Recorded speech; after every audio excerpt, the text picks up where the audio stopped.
பதார்த்தங்கள் பாரார் அப்படின்னு. பெரியவங்க எப்பொழுதும் வந்து பெருசாக தான் எது சிறப்போ அதுதான் அவங்க மனசுக்கு வரும், அந்த மோசமானதெல்லாம் வராது. அதுதான் இந்த சரீரத்தில் ஒரு பெரிய சிறப்பு. அந்த பாட்டு தான் இந்த திருப்பாட்டு.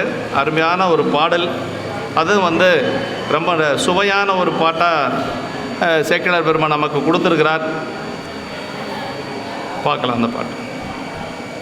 ஆயும் நுண்பொருளாகியும் வெளியே அம்பலத்தில் நின்று ஆடுவார் உம்பர் நாயகிக்கும் அது அறியவோ பிரியா நங்கைதான் அறியாமையோ அறியோம் தூய நீரு பொன்மேனியில் விளங்கி தூர்த்த வேடமும் தோன்ற வேதியராய் மாய வண்ணமே கொண்டுதன் தொண்டர் மாறாத வண்ணமும் காட்டுவான் வந்தார். இந்த கோலம் என்னென்னா மாயக்கோலம்ங்கிறார். ஆனால் இறைவனுடைய திருக்கோலம் அது சொல்லவே வேண்டியதில்லை. ஆனால் இந்த கோலம் மாய வண்ணமே கொண்டு எதுக்காக வந்தார்னா, தன்னுடைய அடியார் அவர் எப்பொழுதும் தன்னுடைய கொள்கையில் மாறாதவர் அப்படிங்கிறத காட்டுறதுக்காக சாமி வர்றார். அதை மாய வண்ணமே கொண்டு தன் தொண்டர் மாறாத வண்ணமும் காட்டுவான் வந்தார் அப்படின்னார். முதல்ல பொருள் பார்த்துருவோம். ஆயும் நுண்பொருளாகியும், அதாவது சிவஞானத்தால் தான் அறிதற்குரிய மிக்க நுண்பொருளே ஆகியும் யாவரும் காண வெளிப்படையாய் திருச்சிற்றம்பலத்தில் நின்று ஆடுகின்ற மேலாந்தர, அதாவது உம்பர் நாய்க்கும் அது அறியவோன்னா மேலே இருக்கக்கூடிய கங்கை சொல்கிறார்.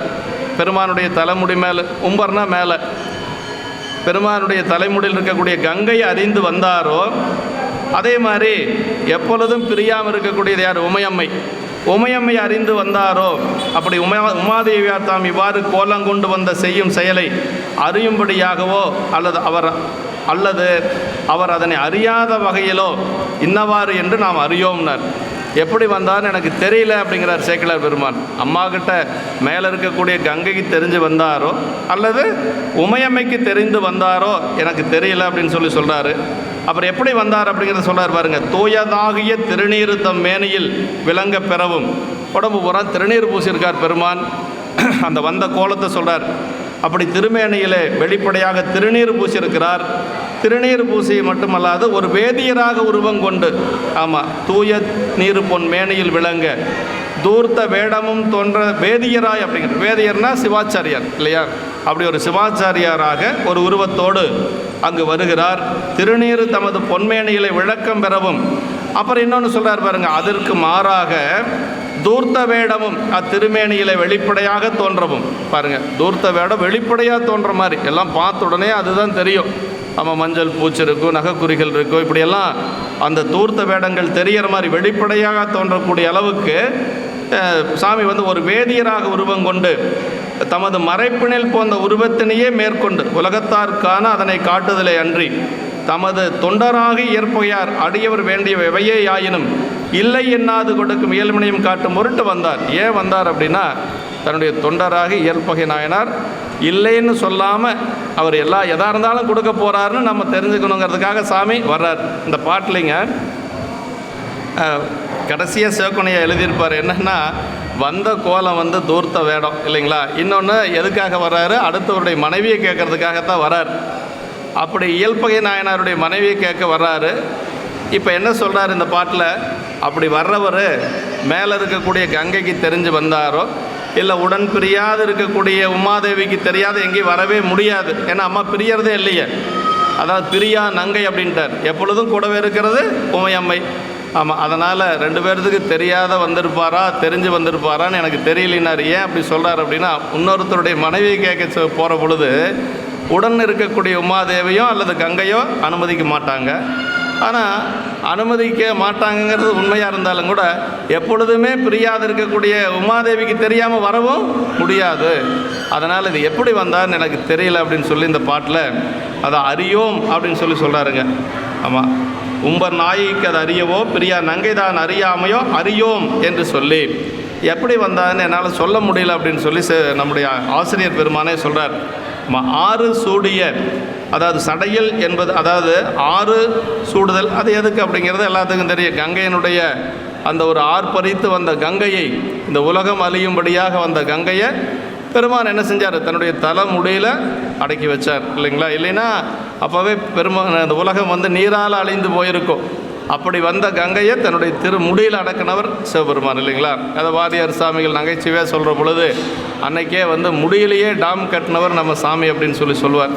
ஆமாம், வந்த அத்தனை ஆற்றலையும் தன்னுடைய திருமுடியில் அடக்கிய பெருமை நம்முடைய சாமிக்கு உண்டு. அது மாதிரி ஐயர் அடிமைனா ஐயரது அடிமை திறம் என்று சொல்கிறார் பெருமான்.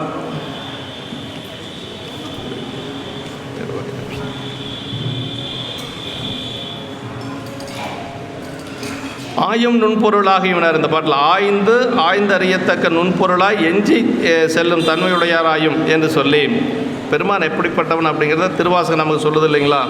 பாதாளம் ஏழினங்கீழ் சொற்கழிவு பாதமலர் போதார் புனைமுடியும் எல்லா பொருள் முடிவேனார். அவனுடைய திருவடி எங்கே இருக்குது அப்படின்னா 7 பாதாளத்துக்கு கீழே இருக்குது. 7 பாதாளத்தை கடந்து போனாலும் அவனுடைய திருவடியை பார்க்கவே முடியாது. சரி, திருமுடியைத்தான் பார்க்கலாமான்னா அது அசுத்தமாயி சுத்தமாயி சொல்லுலகம் பொருளுலகம் எல்லாத்துக்கும் மேலே இருக்குது. ஆமாம், பாதாளம் ஏழினங்கீழ் சொற்கழிவு பாதமலர் போதார் புனைமுடியும் எல்லா பொருள் முடிவேனர். அப்படி எல்லா உலகத்துக்கும் மேலே இருக்கக்கூடியது பெருமானுடைய திருமுடி.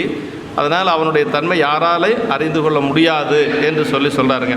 அணுவோர் அண்டமாம் சிறுமை கொண்டு என்று சொல்லி திருவிசைப்பா சொல்வது போல அப்படி பெருமான் வந்து நுண்ணிய பொருளாக இருக்கக்கூடியவன். இது வந்து இது ஆணவ சுரூபமான யான் எனது என உயிரறிவு கொண்டு ஆராய்கின்றேன் அறிகின்றேன் என்னும் ஆராய்ச்சி அன்று. ஆணவத்தை முற்றிலும் அடிப்படுத்தி அவன் அறிவிக்க அறிகின்றேன் எனும் பரஞான சிற்சக்தி ஒளியின் உதவியால் அறிகின்ற ஆராய்ச்சி இங்கே கருதப்பெறுகிறதுன்னு சொல்லி பெருமானை வந்து நம்முடைய பசுஞான பாசஞானங்களால் என்றைக்கே அறியவே முடியாது. அப்போ பெருமானை அறியணும்னா திருவருள் ஞானம் கொண்டு தான் அறிய முடியும். அது நம்ம தெரிஞ்சுக்கணும். அதுதான் அவன் அருளாலே அவன் தாள் வணங்கி அவனுடைய திருவடியை வணங்கிறதுக்குனால அவனுடைய திருவருள் நமக்கு வேணும். அதான் வந்து இதில் சொல்கிறார். அருளும் வண்ணமும் ஆதிமான் நம்முடைய ஞானசம்பந்த பெருமான் பாசுரத்தில் சொல்கிறார். ஆட்பாலவர்க்கு அருளும் வண்ணமும் ஆதிமான்பும் கேட்பான் புகழ் அளவில்லை கிழக்க வேண்டான. பெருமான் யாருக்கு வேணாலும் எப்படி வேணாலும் அருள் செய்வான். எந்த இடத்துல யாருக்கு அருள் செய்வான்ங்கிறது அது ஒரு கணக்கு அவர் வச்சிருக்கிறார் சாமி. அதை நம்ம ஆராய்ச்சி எல்லாம் பண்ண முடியாது. அவர் நல்லா இருக்கிறாரு, நான் இப்படி இருக்கிறேன், நான் கோயிலுக்கு தினசரி வரேன்னா டெபாசிட் இருந்தால் எடுத்து நல்லா செலவு பண்ணலாம். டெபாசிட் இல்லாத என்ன பண்ண முடியும்? கடனை வாங்கி தான் செலவு பண்ண முடியும். நல்வினை செஞ்சு வச்சுருக்கிறான் அவன் போன பிறப்பில், அவனுக்கு சாமி நல்லதே கொடுக்குறாரு. நம்ம ஏதோ அப்படி இப்படி கொஞ்சம் ஏதோ செஞ்சுருப்போம். நம்மளுடைய வினை எப்படி கழிக்க முடியும்? துன்பத்தின் மூலமாகத்தான் கழிக்க முடியும். நம்ம செய்த நல்வினை தீவினை என்று சொல்லக்கூடிய 2. தீவினை எப்படி கழியும்னா பெருமாள் நமக்கு துன்பத்தின் மூலமாக கழிப்பார். அதுக்கு பேர் மரக்கருணை அப்படின்னு சொல்லி பேருங்க. நம்ம செய்த நல்வினையினுடைய பயன் இன்பமாக கழியும்.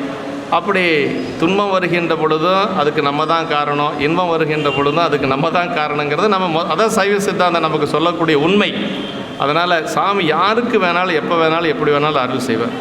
அது வந்து அவருடைய கணக்கு நமக்கு தெரியாது. அதனால் அதெல்லாம் சோதிச்சுட்டு உட்காந்துட்டு நம்ம இருக்கக்கூடாதுன்னு ஞானசம்பந்த பெருமான் சொல்லிட்டார். பிள்ளையார் சொல்லியாச்சுன்னா அதுக்கு மேலே அப்பீல் கிடையாது, சுப்ரீம் கோர்ட் அது. ஆமாம், சைவத்தில் சுப்ரீம் கோர்ட் எதுன்னா ஞானசம்பந்த பெருமான் தானே. ஆமாம், அதனால் அதுக்கு மேலே நம்ம ஆராய்ச்சியை பண்ணக்கூடாது. அதை இன்னத்தன்மை ஏது எடுத்துக்காட்டன்னா ஆற்றால் அளப்பிலன் என்று சொல்லி ஞானசம்பந்த பெருமானே அந்த பாசுரத்தில் சொல்கிறார். அதான் இன்னத்தன்மையன் என்று அறிய ஒன்னா எம்மானே எளிவந்த பிரானேன்னு நம்பிகள் நமக்கு சொல்கிறார். எப்படி அவனுடைய அறியவே முடியாத அவனுடைய ஒரு பெருமைகளை இருந்தாலும் கூட அடியார்களுக்கு எளிவந்த பிரானாக பெருமான் வந்து கூடவே இருப்பார். அடியார் இடுக்கண் தரியாறு என்று சொல்லி ஏர்கோன் கழிக்காமனா என்ற பணத்தில் எங்கே சொல்கிறார் அப்படின்னா பறவை நாச்சாரிடத்தில் தூது செல்ல சாமி சொல்கிறார். சுந்தரர் சொல்லுகின்ற பொழுது போயிட்டு வந்துட்டு சாமி முடியாதுன்னு சொல்கிறார். மறுத்துட்டாங்க அம்மா அப்படின்னு சொல்கிற பொழுது அப்போ தான் நம்பிகள் வந்து சொல்கிறார், அடியார் இடுக்கண் தரியாரே அப்படிங்கிறார். நீங்கள் அடியாருடைய துன்பத்தை தாங்க மாட்டீங்கல்ல, இப்போ இப்படி சொல்கிறீங்க, என்னுடைய உயிரையே விடுவேன் அப்படின்னு சொல்லி நம்பிகள் சொல்லுகின்ற பொழுது தான் மீண்டும் 2வது முறை தூது போகிறார். அதனால் பெருமான் வந்து அடியார்களுக்கு அப்படியெல்லாம் ஒன்றும் துன்பத்தை கொடுத்துட மாட்டார். அதுக்கு மேலே ஒரு துன்பம் நமக்கு வருதுன்னா ஏதோ தீவினையினுடைய ஒரு இதாக அப்படி அப்பரசாமி சொல்கிறார் இல்லைங்களா, நினைந்துருகும் அடியாரை நைய வைத்தான் நில்லாமை தீவினைகள் நீங்க வைத்தான். அடுத்த வரையும் நாம் பார்க்கணும், நமக்கு எதுக்காக அந்த இதை கொடுக்குறான்னா நம்முடைய தீவினை நீங்குவதற்காகத்தான். அதனால் இந்த இன்மத்தன்மை ஏது எடுத்துக்காட்டென்ன வாற்றால் அளப்பிலன என்று சொல்லி ஞானசம்பந்த பெருமானும் சொல்கிறார். அப்படி இருக்கக்கூடிய பெருமான் ஆகையும் ஆடுவார். அப்படி மனம் வாக்குகளுக்கு எட்டாததாயும் சிவஞானத்தால் அறிய பெறுவதாயும் உள்ள நுண்பொருளே ஆயினும் அப்படி நுண்மையான பொருள் பெருமான். ஆனால் திரு அம்பலத்தினிடத்தை தாமாக வெளிப்பட்டு எல்லா உயிர்களும் உய்யுமாறு அருள் கூத்தாடுவார். நம்மெல்லாம் உய்வடைய வேண்டும் என்பதற்காக நம்ம சிதம்பரம் போய் பெருமான ஒரு முறையாவது வாழ்க்கையில் தரிசிக்கணும். ஆமாம், ஏன்னா தரிசித்தால் முக்தி என்று சொல்லுவது சிதம்பரம். சிதம்பரம் கண்டிப்பாக போகணும். திருவாரூர் பிறக்க முக்தி, காசி இறக்க முக்தி, அதெல்லாம் நம்மளால் முடியாது. பிறக்கிறதும் முடியாது, இறக்கிறதும் நம்மளால் முடியாது. அதனால் தரிசிக்கிறது அப்படிங்கிறது முடியலைங்களா? அதனால் இந்த மனுஷ உடம்பு நம்ம எடுத்ததனுடைய நோக்கம் எங்கே நிறைவாகுது அப்படின்னா, தில்லையை சென்று வழிபாடு செய்கின்ற பொழுது தான். பொய்ப்பிறவி பிணியோட்டும் திருவீதி புரண்டு வலங்கொண்டு போந்தார்னு சொல்லி நமக்கு நாவுக்கரசருடைய புராணத்தில் வருதுங்க. இங்கே கோயிலுக்குள்ளே போய் கும்பிட வேண்டாம். சிதம்பரத்தில் அந்த 4 மாட வீதிகளை கும்பிட்டாவே போதும், உங்களுக்கு பிறவி நீங்கிடும் அப்படின்னு சொல்லி யார் சொல்கிறா? அப்பர் சாமியினுடைய புராணத்தில் சேக்கிழார் பெருமான் சொல்கிறார். அதனால் அந்த வீதியை நடந்து போகலையாம். யார்? ஞானசம்பந்த நாவுக்கரசு பெருமான். அந்த புரண்டு புரண்டு போனாராம். அங்கேருந்து வெளியில் வருகின்ற பொழுது புரண்டு புரண்டு போகிறார். அதனால் நமக்கு சிதம்பரம் அப்படிங்கிறது சாதாரணமாக நமக்கு நம்ம பெருமான் நம்மளுடைய வினைகளை நீக்கி கொள்வதற்கு இறைவனால் நமக்கு கொடுக்கப்பட்ட ஒரு தலம்தான் அந்த சிதம்பரம் என்று சொல்லுவது. சேக்கிழார் பெருமான் 2வது பாட்டிலே சொல்கிறார் இல்லைங்களா? ஊனடைந்த உடம்பின் பிறவியை தானடைந்த உறுதியை சாருமால் தேனடைந்த மலர்பொழில் தில்லையுள் மானுடம் செய் வரதர் பொற்றால் தொலை அப்படின்னார். தேனடைந்த மலர்பொழில் தில்லையுள் வரதர் பொற்றால் தொலை, அங்கே இருக்கக்கூடிய கூத்தப்பெருமானுடைய திருவடியை வணங்குகின்ற பொழுது என்னாகுமா? ஓனடைந்த உடம்பின் பிறவியே தானடைந்த உறுதியை சாருமால் அப்படின்னு. நம்ம இந்த மனித பிறப்பு எடுத்ததனுடைய பயனை அடைஞ்சிடலாம் அப்படிங்கிற. அப்படின்னா மீண்டும் பிறப்பு நமக்கு இல்லை. இந்த மனித பிறப்பினுடைய நோக்கம் என்ன தெரியுங்களா? மீண்டும் பிறவாமை தான் நோக்கம். மீண்டும் மீண்டும் பிறந்துகிட்டே இருக்கிறோன்னா நம்மளுடைய நோக்கம் என்ன நிறைவேறலைன்னு அர்த்தம். மானுட பிறவுக்கு எத்தனை பிறப்பு நம்ம எடுத்துகிட்டு இருக்கிறோமோ அத்தனை பிறப்பு என்ன அர்த்தம்னா நமக்கு இன்னும் அந்த பிறவியினுடைய நோக்கம் சரியாக தீரலை அப்படின்னு சொல்லி அர்த்தம். இந்த ஊனடைந்த உடம்பின் பிறவியே தானடைந்த உறுதியை சாருமால் தேனடைந்த மலர்பொழில் தில்லையுள் மாரணம் செய் வரதர் போற்றால் தொலை என்று சொல்லி ஒரு முறையாவது சிதம்பரம் போய் பெருமான வழிபாடு செய்யணுங்க. அதாவது நம்முடைய இவர் புலவர் கீரன் அவர்கள் ஒரு நகைச்சுவையாக சொல்லுவார். யாராவது ஒருத்தர் சிதம்பரம் போயிருக்கிறீங்களான்னு கேட்டால் போனவங்க போனேன்னு சொல்லுவாங்க, போகாதவங்க என்ன சொல்லுவாங்க? நான் போனது இல்லைங்க அப்படிம்பாங்க. அதுலேயே வந்துடுதாமா, நான் போன தில்லை என்று சொல்லி வந்துடும். அதனால் சிதம்பரம் போகாதவங்க யாருமே இல்லை அப்படின்னு சொல்லி அவர் நகைச்சுவையாக சொல்லுவார். போகாதவங்க என்ன சொல்லுவாங்க? இல்லைங்க நான் போனது இல்லைங்க அப்படின்னு. என்ன அர்த்தம்? நான் போன தில்லை என்று சொல்லி வந்துடுமா. அதனால் சிதம்பரம் கண்டிப்பாக போகணும். அங்கே தான் பெருமான் இப்படி ஐந்தொழில் கூத்து ஏற்றி கொண்டு இருக்கிறார். படைத்தல், காத்தல், அடித்தல், மறைத்தல், அருளல். 3 உலகத்தில் நடக்கக்கூடியது, 2 உள்ளுக்குள்ளே நடக்கக்கூடியது. படைத்தல், காத்தல், அழித்தல் உலகத்தில் நடக்கக்கூடியது. மறைத்தல், அருளல் ஆன்மாவில் நடக்கும். எதுக்கு மறைக்கிறார்? நமக்கு பக்குவம் வருகின்ற வரைக்கும் நம்ம என்ன செய்யணும்? உலகியல் இன்ப துன்பங்களை அனுபவிக்கணும். அதை விட்டு நம்ம வெளியில் வர முடியாது. சிவபுண்ணியம் செய்யணும். அதை அனுபவித்து கொண்டு சிவபுண்ணியம் செய்யணும். அதனால் மறைத்தல். ஆன்மா ஒரு பக்குவ நிலைக்கு வந்ததுக்கு பிறகு அருளல், அது கடைசியாக நிகழக்கூடியது. அதனால் நமக்கு அந்த தில்லை என்று சொல்லுவது பெருமான் நமக்காகத்தான் அங்கே ஆடிட்டுருக்கிறார். அம்மைக்கான ஐய நாடு அப்படின்னு சொல்லி சொல்கிறார். இவர் திருமேனை அப்படி சொல்கிறார். உம்பர் நாய்க்கும் அது அறியவோ பெரியா நங்கை தான் அறியாமை அறி. இது ஒரு கவி கூற்று அப்படின்னு சொல்லி சொல்கிறார். அவங்களுக்கு தெரியாமல் வரவா முடியும்? உமையம்மைக்கு தெரியாமல் எங்கேயும் போக முடியாது. எப்பொழுதும் பிரியா நங்கை. அதனால் அம்மாவுக்கு தெரியாத வர முடியாது. இருந்தாலும் ஒரு சுவைக்காக இந்த மாதிரி சேக்கிழார் பெருமான் சொல்கிறார்.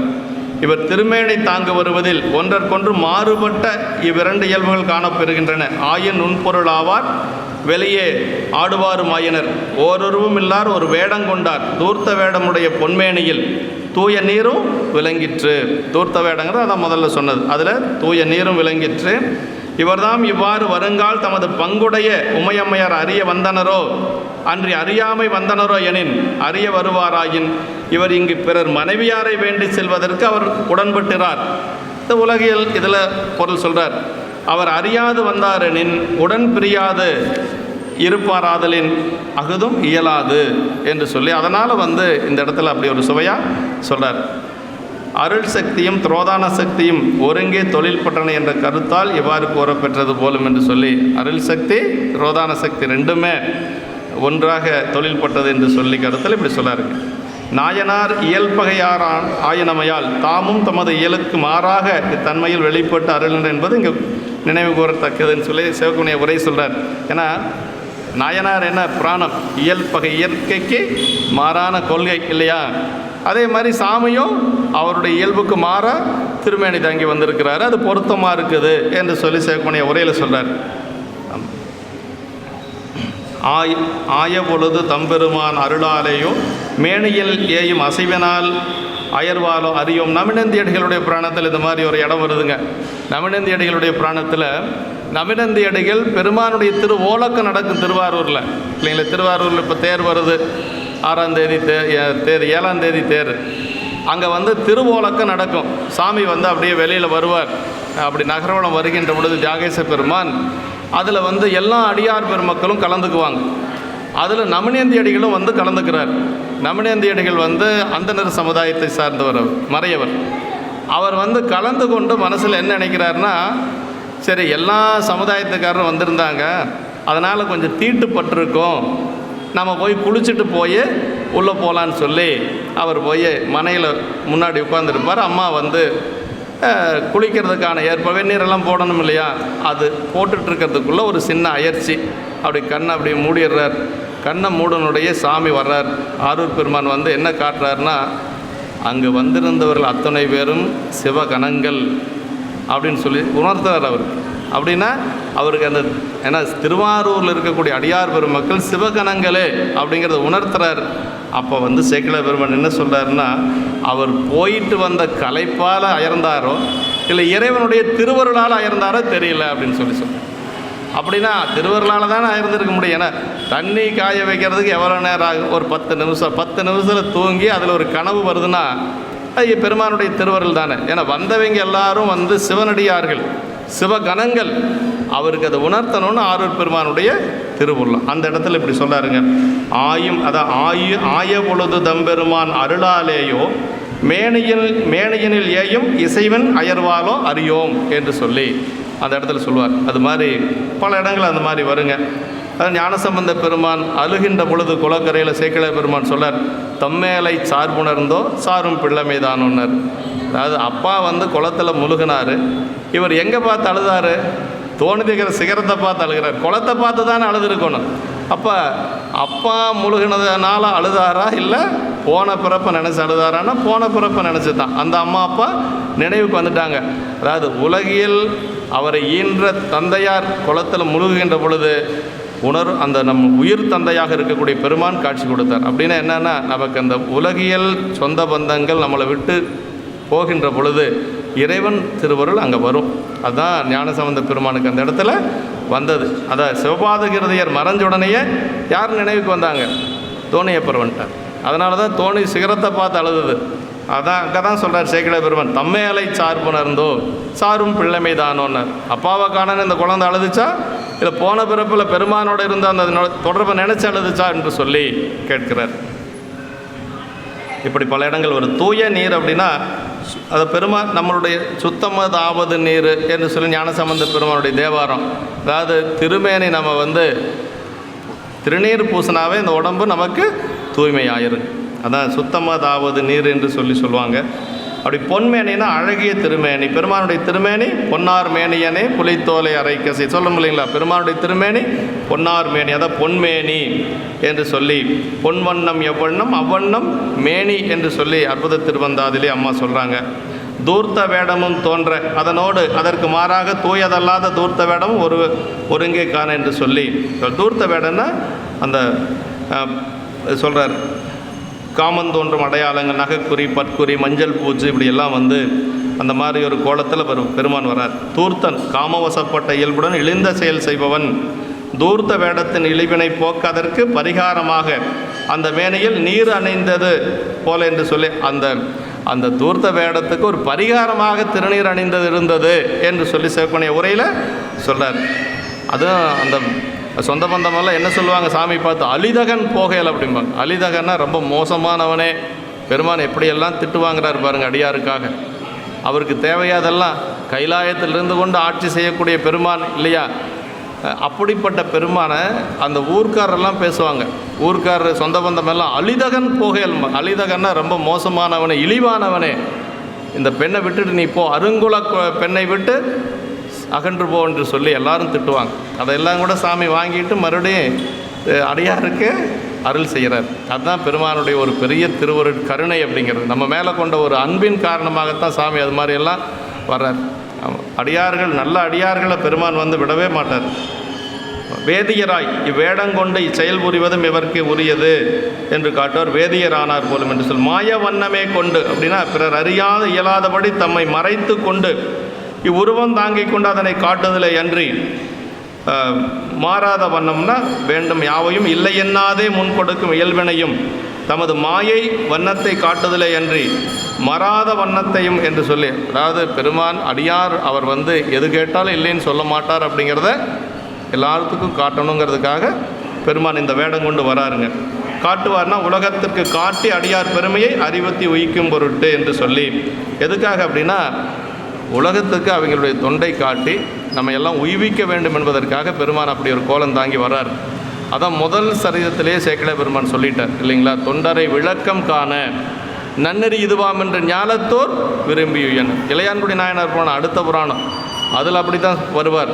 பெற்றம் ஊர்வதும் இன்றியே பேதையாலும் இன்றியே நற்றவத்தவர் வேடமே கொண்டு ஞாழம் உய்ந்திட நன்னினார்மார் சேக்கிழ பெருமான். பெற்றம் ஊர்வதும் இன்றிய விடையும் இல்லாமல், பேதையால் உமையம்மையும் கூட இல்லாமல் இந்த உலகம் உய்வடையும் பொருட்டாக அப்படி வந்தாராம் சேக்கிழ பெருமான் சொல்கிறாருங்க. அதுக்கு சிவக்கணிய உரை சொல்வார், ரொம்ப அருமையாக இருக்குது அந்த இடம். பெற்றம் வரல பேதையாலும் வரலைன்னா தர்ம தேவதையை தானே அங்கே பெற்றம் என்று சொல்வது அறக்கடவுள். நாயனாருடைய வறுமை நிலையை பார்ப்பதற்கு அறக்கடவுள் வரலைன்னு சொல்லிடுச்சான்.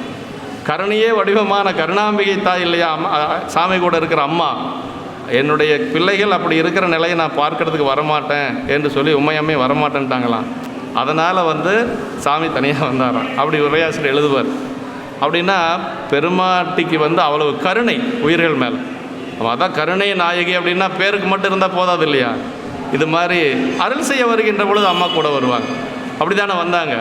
ஆமாம், அப்படி தான் சொன்னார். கடைசியாக சொல்லுகின்ற பொழுது இளையான்குடி நாயனார் புராணத்தில் சீலமார் பூசை செய்த திருத்தொண்டர் தம்மை நோக்கி ஏலவார் குழலால் தம்மோடு இடப வாகனாய் தோன்றி, இல்லைங்களா, இடப வாகனாய் தோன்றி அப்புறம் தான் அருள் செய்கிறார். அன்பனே அன்பர் பூசை அழித்து நீ அணங்கினோடும் என்பெரும் உலகம் எய்து இருநிதி கிழவன் தானும் மண்பெரும் செல்வமேந்தி மொழி மொழி ஏவல் கேட்ப இன்பமாந்திருக்க என்று அருள் செய்தான் எவர்க்கும் மிக்கான் என்று சொல்லி அவர் அருள் செய்த நேரம் என்னதான் நேரம் தெரியுங்களா, இரவு 12 மணிக்கு மேலே குபேரனுக்கு அதிகாரியாக இருக்கணும்னு சொல்லி அருள் செய்கிறார். நான் வறுமை நிலையில் வந்து அடியாருக்கு அன்னம்பாளுக்கு செஞ்சதுனால குபேரன் வந்து இளையான்குடி நாயனாரை கேட்டு தான் யாருக்கும் பொருள் கொடுக்கணும். அப்படி தான் இருக்குது இன்றைக்கி வரைக்கும், அப்படி தான் இருக்குது. நமக்கு புரிஞ்சுக்கணும். குபேரன் வந்து இளையான்குடி நாயனாருக்கு முன்னாடி அவர் சௌரியத்துக்கு அவர் யாருக்கு வேணாலும் கொடுக்கலாம். ஆனால் இளையான்குடி நாயனார் வந்ததுக்கு பிறகு அவர் வந்து யாராவது ஏதாவது கொடுக்கணுன்னாலும் இளையான்குடி நாயனார்கிட்ட கேட்காம கொடுக்க முடியாது. இது இறைவனுடைய உத்தரவுங்க. குபேரன் வந்து உங்களுடைய உத்தரவு படி தான் நடக்கணும்னு சாமியினுடைய ஒரு திருவாக்கு. இளையான்குடி நாயனார் பணத்தில் அன்பனே அன்பர் பூசை அளித்து அந்த பாட்டில் வருதுவார். அப்போ இறைவன் எப்போ அருள் செய்வார் அப்படின்னா எப்போ வேணாலும் அருள் செய்வார். அதுக்கு நேரங்காலமெல்லாம் ஒன்றும் ராகு காலமோ யமகண்டமோ அதெல்லாம் ஒன்றும் கிடையாது. சாமி அருள் செய்யணும்னு நினச்சார்னா எப்போ வேணாலும் சரி. இங்கு நம் இல்லங்கள் தோறும் எழுந்தருளி செங்கமல பொற்பாதம் தந்தருளும் சேவகனை அங்க நரசை அடியோங்கட்கு ஆரம்புதையினர் இந்த பந்தனை விரலையும் நீயும் நடியார் பழங்குடியில் தோறும் எழுந்தருளிய பரணியினர் வாதவருடிகள் சொல்கிறார். அது மாதிரி பெருமான் எப்போ வேணாலும் அருள் செய்வார். அதான் ஒரு பெரிய சிறப்பு நமக்கு. இளையான்குடி நாயனார் புராணத்தில் தொட்ட இடமெல்லாம் இனிப்பாக இருக்குது. 23 பாட்டுமே வந்து அந்த பதிகத்தை படித்தா அந்த சரிதத்தை முழுசும் படித்தோம்னா வறுமை போயிடும் அப்படின்னு சொல்லுவாங்க. வறுமையே இருக்காது அப்படின்னா. இளையான்குடி நாயனார் நல்லா நமக்கு வறுமை போகணும், செல்வ செழிப்பாக இருக்கணும்னா இளையான்குடி நாயனார் புராணம் படிக்கணும். தேவாரத்தில் எத்தனையோ பதிகம் சொல்லுவாங்க. ஆனால் பெரிய புராணத்தில் நீங்கள் ஏதாவது படிக்கணும்னு நினச்சா இளையான்குடி நாயனார் புராணம் படிக்கணும், வறுமையே போயிடும். ஆமாம். இப்படி அடுத்த திருப்பாட்டு 5வது திருப்பாட்டு. வந்து தன் புகார் வணிகர்தம் மருங்கின் மருங்கியல் பகையார் மனை புகுத எந்த எம்பிரான் அடியவர் அணைந்தார் என்று நின்றதோர் இன்ப ஆதரவால் சிந்தை அன்போடு சென்றெதிர் வணங்கி சிறப்பின் மிக்க அர்ச்சனைகள் முன் செய்து முந்தை எம்பெரும் தவத்தினால் என்கோ முனிவர் இங்கு எழுந்தருளியது என்றார்.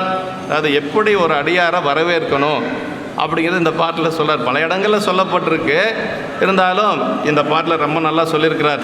வந்து தன் புகார் வணிகர் தாம் மருங்கில், அது புகார் பூம்புகார் நகரம் வந்து வணிகர்கள் மிகுந்து இருக்கக்கூடிய ஒரு நகரம்.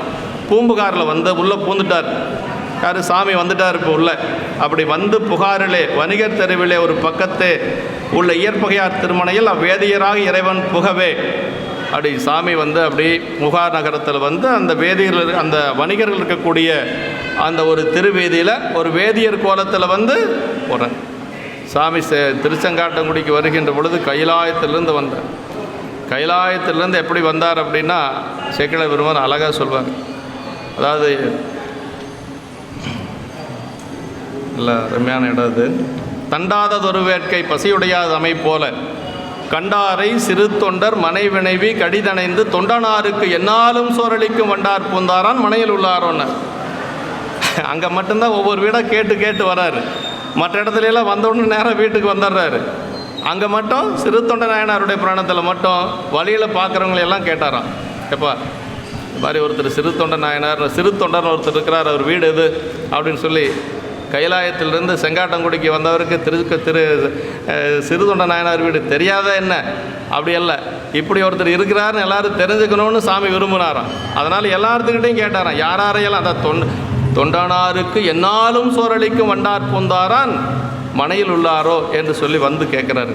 தண்டாததொரு வேட்கை பசியுடையார் தமை போல கண்டாரை சிறு தொண்டர் மனைவினைவி கடிதணைந்து தொண்டனாருக்கு என்னாலும் சோரளிக்கும் வண்டா. அப்படின்னா ஒரு நாள் தவறாத சாப்பாடு போடுவார். யார்? சிறு தொண்ட நாயனார். ஒரு நாள் தவறாமல் யாராவது ஒருத்தருக்கு ஒரு சாப்பாடு போட்டுட்டு தான் சாப்பிடுவார். அன்னைக்கு அடியார் வரலைன்னா அவர் சாப்பிட மாட்டார். அது மாதிரி இருந்தவர். அப்படி சாமி அது மாதிரி ஒருத்தர் இருக்கிறார்னு தெரியணுமா, அதனால் ஒவ்வொருத்தராக கேட்டுட்டு வந்திருக்கார். இங்கே அப்படி இல்லை, நேராக வந்துட்டார்.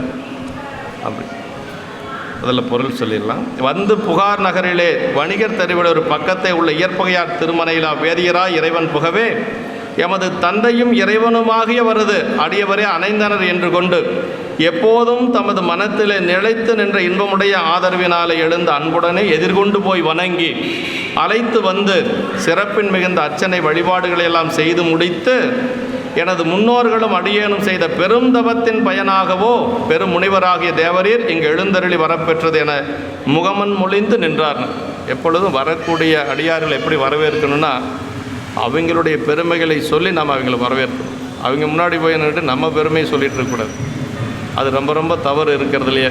இளையான்குடி நாயனார் அப்படி தான் வரவேற்பார். ஆரம் என்பு உணைந்த ஐயர்தம் அன்பர் என்பதோர் தம்மையால் நேரே வந்தவர் யாவராயினும் நித்தமாகிய பக்திமின் கூற விழுந்து அவர் தொழுது விழுந்து ஈரமன் மதுரப்பதம் பரிவெய்து முன் உரை செய்தபின் அப்படிம்பார். ஆமாம், ஈரமன் மதுரப்பதம் பரிவெய்து முன் உரை செய்தபின் அப்படின்னா நல்ல இனிமையான மொழிகளால் பேசுவாராம். அப்படின்னா என்னங்கிறது உரையாசிரியர் விளக்கம் எழுதுவார். வந்தவரை பற்றி உயர்வாகவும் தன்னை பற்றி தாழ்வாகவும் பேசுவாராம் இளையான்குடி மாறநாயனார். அது மாதிரி இவர் வந்தவர் எப்படி பேசுகிறார் அப்படிங்கிறதே ஒரு அழகாக இருக்குது பாருங்கள். அது என்ன சொல்கிறார் அப்படின்னா, நீங்கள் இங்கே வந்தது சாமி முந்தையம்பெரும் தவத்தினால் என்கோனார். இதுக்கு முன்னாடி என்னுடைய அப்பா தாத்தா என்னுடைய பெரியவங்க எல்லாரும் செய்த ஒரு பெரிய தவம் நீங்கள் இங்கே எழுந்தருள் செய்தது என்று சொல்கிறாங்க. நமக்கு தடுத்தார்கொண்ட புராணத்தில் சாமி அந்த திருமணத்துக்கு வருகின்ற பொழுது எப்படி வரவேற்கிறாங்க? நன்றுமுது நல்வரவு நங்கள் தவம். ஒரு முறை நீங்கள் அது எந்த சரீரத்துலன்னு கேட்டீங்க, ஞாபகம் இருக்குதா உங்களுக்கு? 5-6 வருஷம் இருக்குன்னு நினைக்கிறேன். நன்றுமுது நல்வரவு நங்கள் தவம் என்று சொல்லி அந்த அர்ச்சகர்கள்லாம் சாமியை வரவேற்பாங்க. அதே மாதிரி இதில் மானக்கஞ்சர நாயனார் புராணத்தில் வந்த சாமி எப்படி வரவேற்பாங்க அப்படின்னா ரொம்ப அருமையாக இருக்குது அந்த இடம்.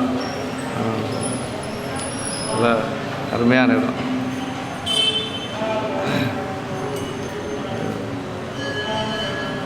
நினைவு வரமாட்டேங்குது, எதாச்சும் வச்சுருப்போம். சொல்கிறேன், நினைவு வரப்போ சொல்கிறேங்க. நான் அருமையான இடம் அது. ஐயோ,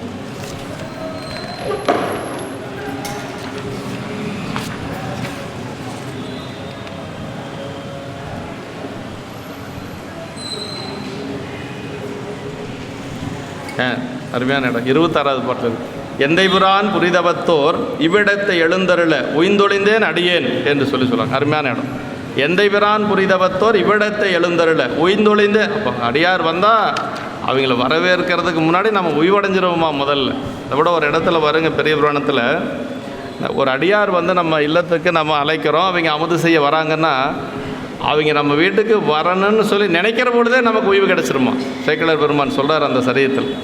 அவங்க ஒரு அடியார் நம்ம வீட்டுக்கு வராங்க அப்படின்னா அவங்க வரலான்னு சொல்லி எப்போ மனசில் நினச்சாங்களோ அப்போ அதே வந்து நமக்கு உய்வு அப்படின்னு சொல்லி சொல்கிறேன். அது மாதிரி இந்த இடம் எந்தை புரான் புரிதவத்தோர் இவ்விடத்தை எழுந்தருள உய்ந்தொழிந்தேன் அடியேன் என்று சொல்லி அந்த மாதிரி. அப்போ அடியாரில் வரவேற்கிறது அப்படிங்கிறது எப்படி வரவேற்கிறாங்க. இந்த இடத்துல வந்து என் முன்னோர்களும் அடியேனும் செய்த பெரும் தவத்தின் பயனாகவோ பெருமுனிவராகிய தேவரீர் இங்கு எழுந்தருளி வரப்பெற்றது என்று சொல்லி இந்த இடத்துல வந்து நாயனார் வந்து வந்த அடியாரை முகமன் கூறி வரவேற்கிறார். நம்முடைய பத்தராய் பணிவார் புராணத்தில் வரும், ஈசற்கே அன்பானார் யாவரையும் தாம் கண்டால் பூசி மிக குதுகுதுத்து கொண்டாடி மகிழ்வுற்று ஆசையினால் ஆவின் பின் கன்றணைந்தார் போல் அணைந்து பேசுவன பணிந்த மொழி இனியனவே பேசுவார் அப்படின்னு. பணிவாக பேசணுமா, இனியாக பேசணும், இனிமையாக பேசணுமா. வந்த அடியார்கிட்ட வந்து எப்படி பேசணுங்கிறத பத்தராய் பணிவார் புராணத்தில் சொல்கிறார். அது எப்படி தாய் பசுவுக்கு பின்னாடி போகிற ஒரு கன்று போல் போவாங்களாம். ஆமாம், ஈசற்கே அன்பானார் யாவரையும் தாம் கண்டால் பூசி மிக குதுகுதுத்து கொண்டாடி மகிழ்வுற்று ஆசையினால் ஆவின் பின் கன்றணைந்தார் போல் அணிந்து. அப்புறம் என்ன சொல்லார், பேசுவன பணிந்த மொழி இனியனவே பேசுவார் அப்படின்னு. இனிமையாக பேசுவாங்க, அதே மாதிரி பணிவாக பேசுவாங்க என்று சொல்லி பத்தராய் பணிவாருங்கிறது யாருன்னா சீவன் முக்தர்கள். அவங்க அப்படி தான் இருப்பாங்க அப்படின்னு சொல்லி சொன்னாங்க. அது மாதிரி ஆரம் என்பு புனைந்த ஐயர்தம் அன்பர்து என்பவர் தன்மையால் நேரே வந்தவர் யாவராயினும் நித்தமாகிய பக்திமின் கூற வந்து எதிர்கொண்டு கைகள் குவித்து நின்று செவிப்புலத்து ஈரமென் மதுரப்பதம் பரிவைது முன் உரை செய்தவன் என்று சொல்லி இளையான்குடி நாயனார் பணத்தில் இதே மாதிரி சொல்லுவாங்க. ஆமாம், வணிகர்தம் மருகு, வணிகர்கள் வாழக்கூடிய தெரு. ஏன்னா அவர் வணிகர் அப்படிங்கிறனால பூம்புகார் நகரம் வந்து நிறைய வியாபாரிகள் வணிகர்கள் எல்லாம் வாழக்கூடிய ஒரு தெரு. அதனால் அந்த வணிகர் தெருவுக்குள்ளே வர்றாருங்க. எந்தை எம்பிரான் அடியவர், எந்தைன்னா எமது தந்தை. முதல்ல அடியார் எப்படின்னா எந்தை எம்பிரான் அடியவர்னார் என்பது தந்தை, எனக்கு பெருமான் யார், தலைவன் சிவபெருமான். அப்படி இருக்கக்கூடிய அவருடைய அடியவர் என்று சொல்லி சொல்கிறார். பிரானே அடியவர் வேடத்தில் அணைந்தார் என்ற உண்மை நாயனார் சிந்தையிலே தாக்க எழுந்த குறிப்பு. என வந்ததே பெருமான் தானே வரார். எந்தை பிரான் அடியவர் அப்படின்னா எந்தை பிரானே இங்கே அடியாராக வந்திருக்கிறார் இல்லையா. எந்தை பிரான் அடியவருங்கிறது ஒன்று. அதே மாதிரி அதை எப்படி சொல்லலாம்னா எந்தை பிரானே சிவபெருமானே இங்கே அடியாராக வந்திருக்கிறார். அதான் அங்கே காரைக்கால் அம்மையாருடைய வீட்டுக்கு வந்து அடியாரே வர்றார். ஆமாம், வேதங்கள் மொழிந்த பிரான் மெய்த்தொண்டர் நிலைகண்டு என்று சொல்லி சேக்கிழார் பெருமான் அங்கே சொல்லாரு. விடையவன் அடியவரே பெறலறிய விருந்தானால் அப்படின்னாரு. விடையவந்தன் அடியவரே பெறலறிய விருந்தானால் பேரிதன் மேல் இல்லை என்று சொல்லி சேக்கிழார் பெருமான் அங்கே சொல்வார். இங்கே வந்து சிவபெருமானே அடியாராக வந்திருக்கிறார். ஆமாம், அதே மாதிரி இன்னொன்று என்னென்னா நமக்கு சைவ சித்தாந்தம் என்ன சொல்லுது, மாலர நேயம் அழிந்தவர் வேடமும் ஆலயம் தானும் அரண்யன தொழுமே. அது யார் வந்தால் நமக்கு என்ன, வேடம் இருந்தால் சிவபெருமானாக வணங்க வேண்டியது தான்.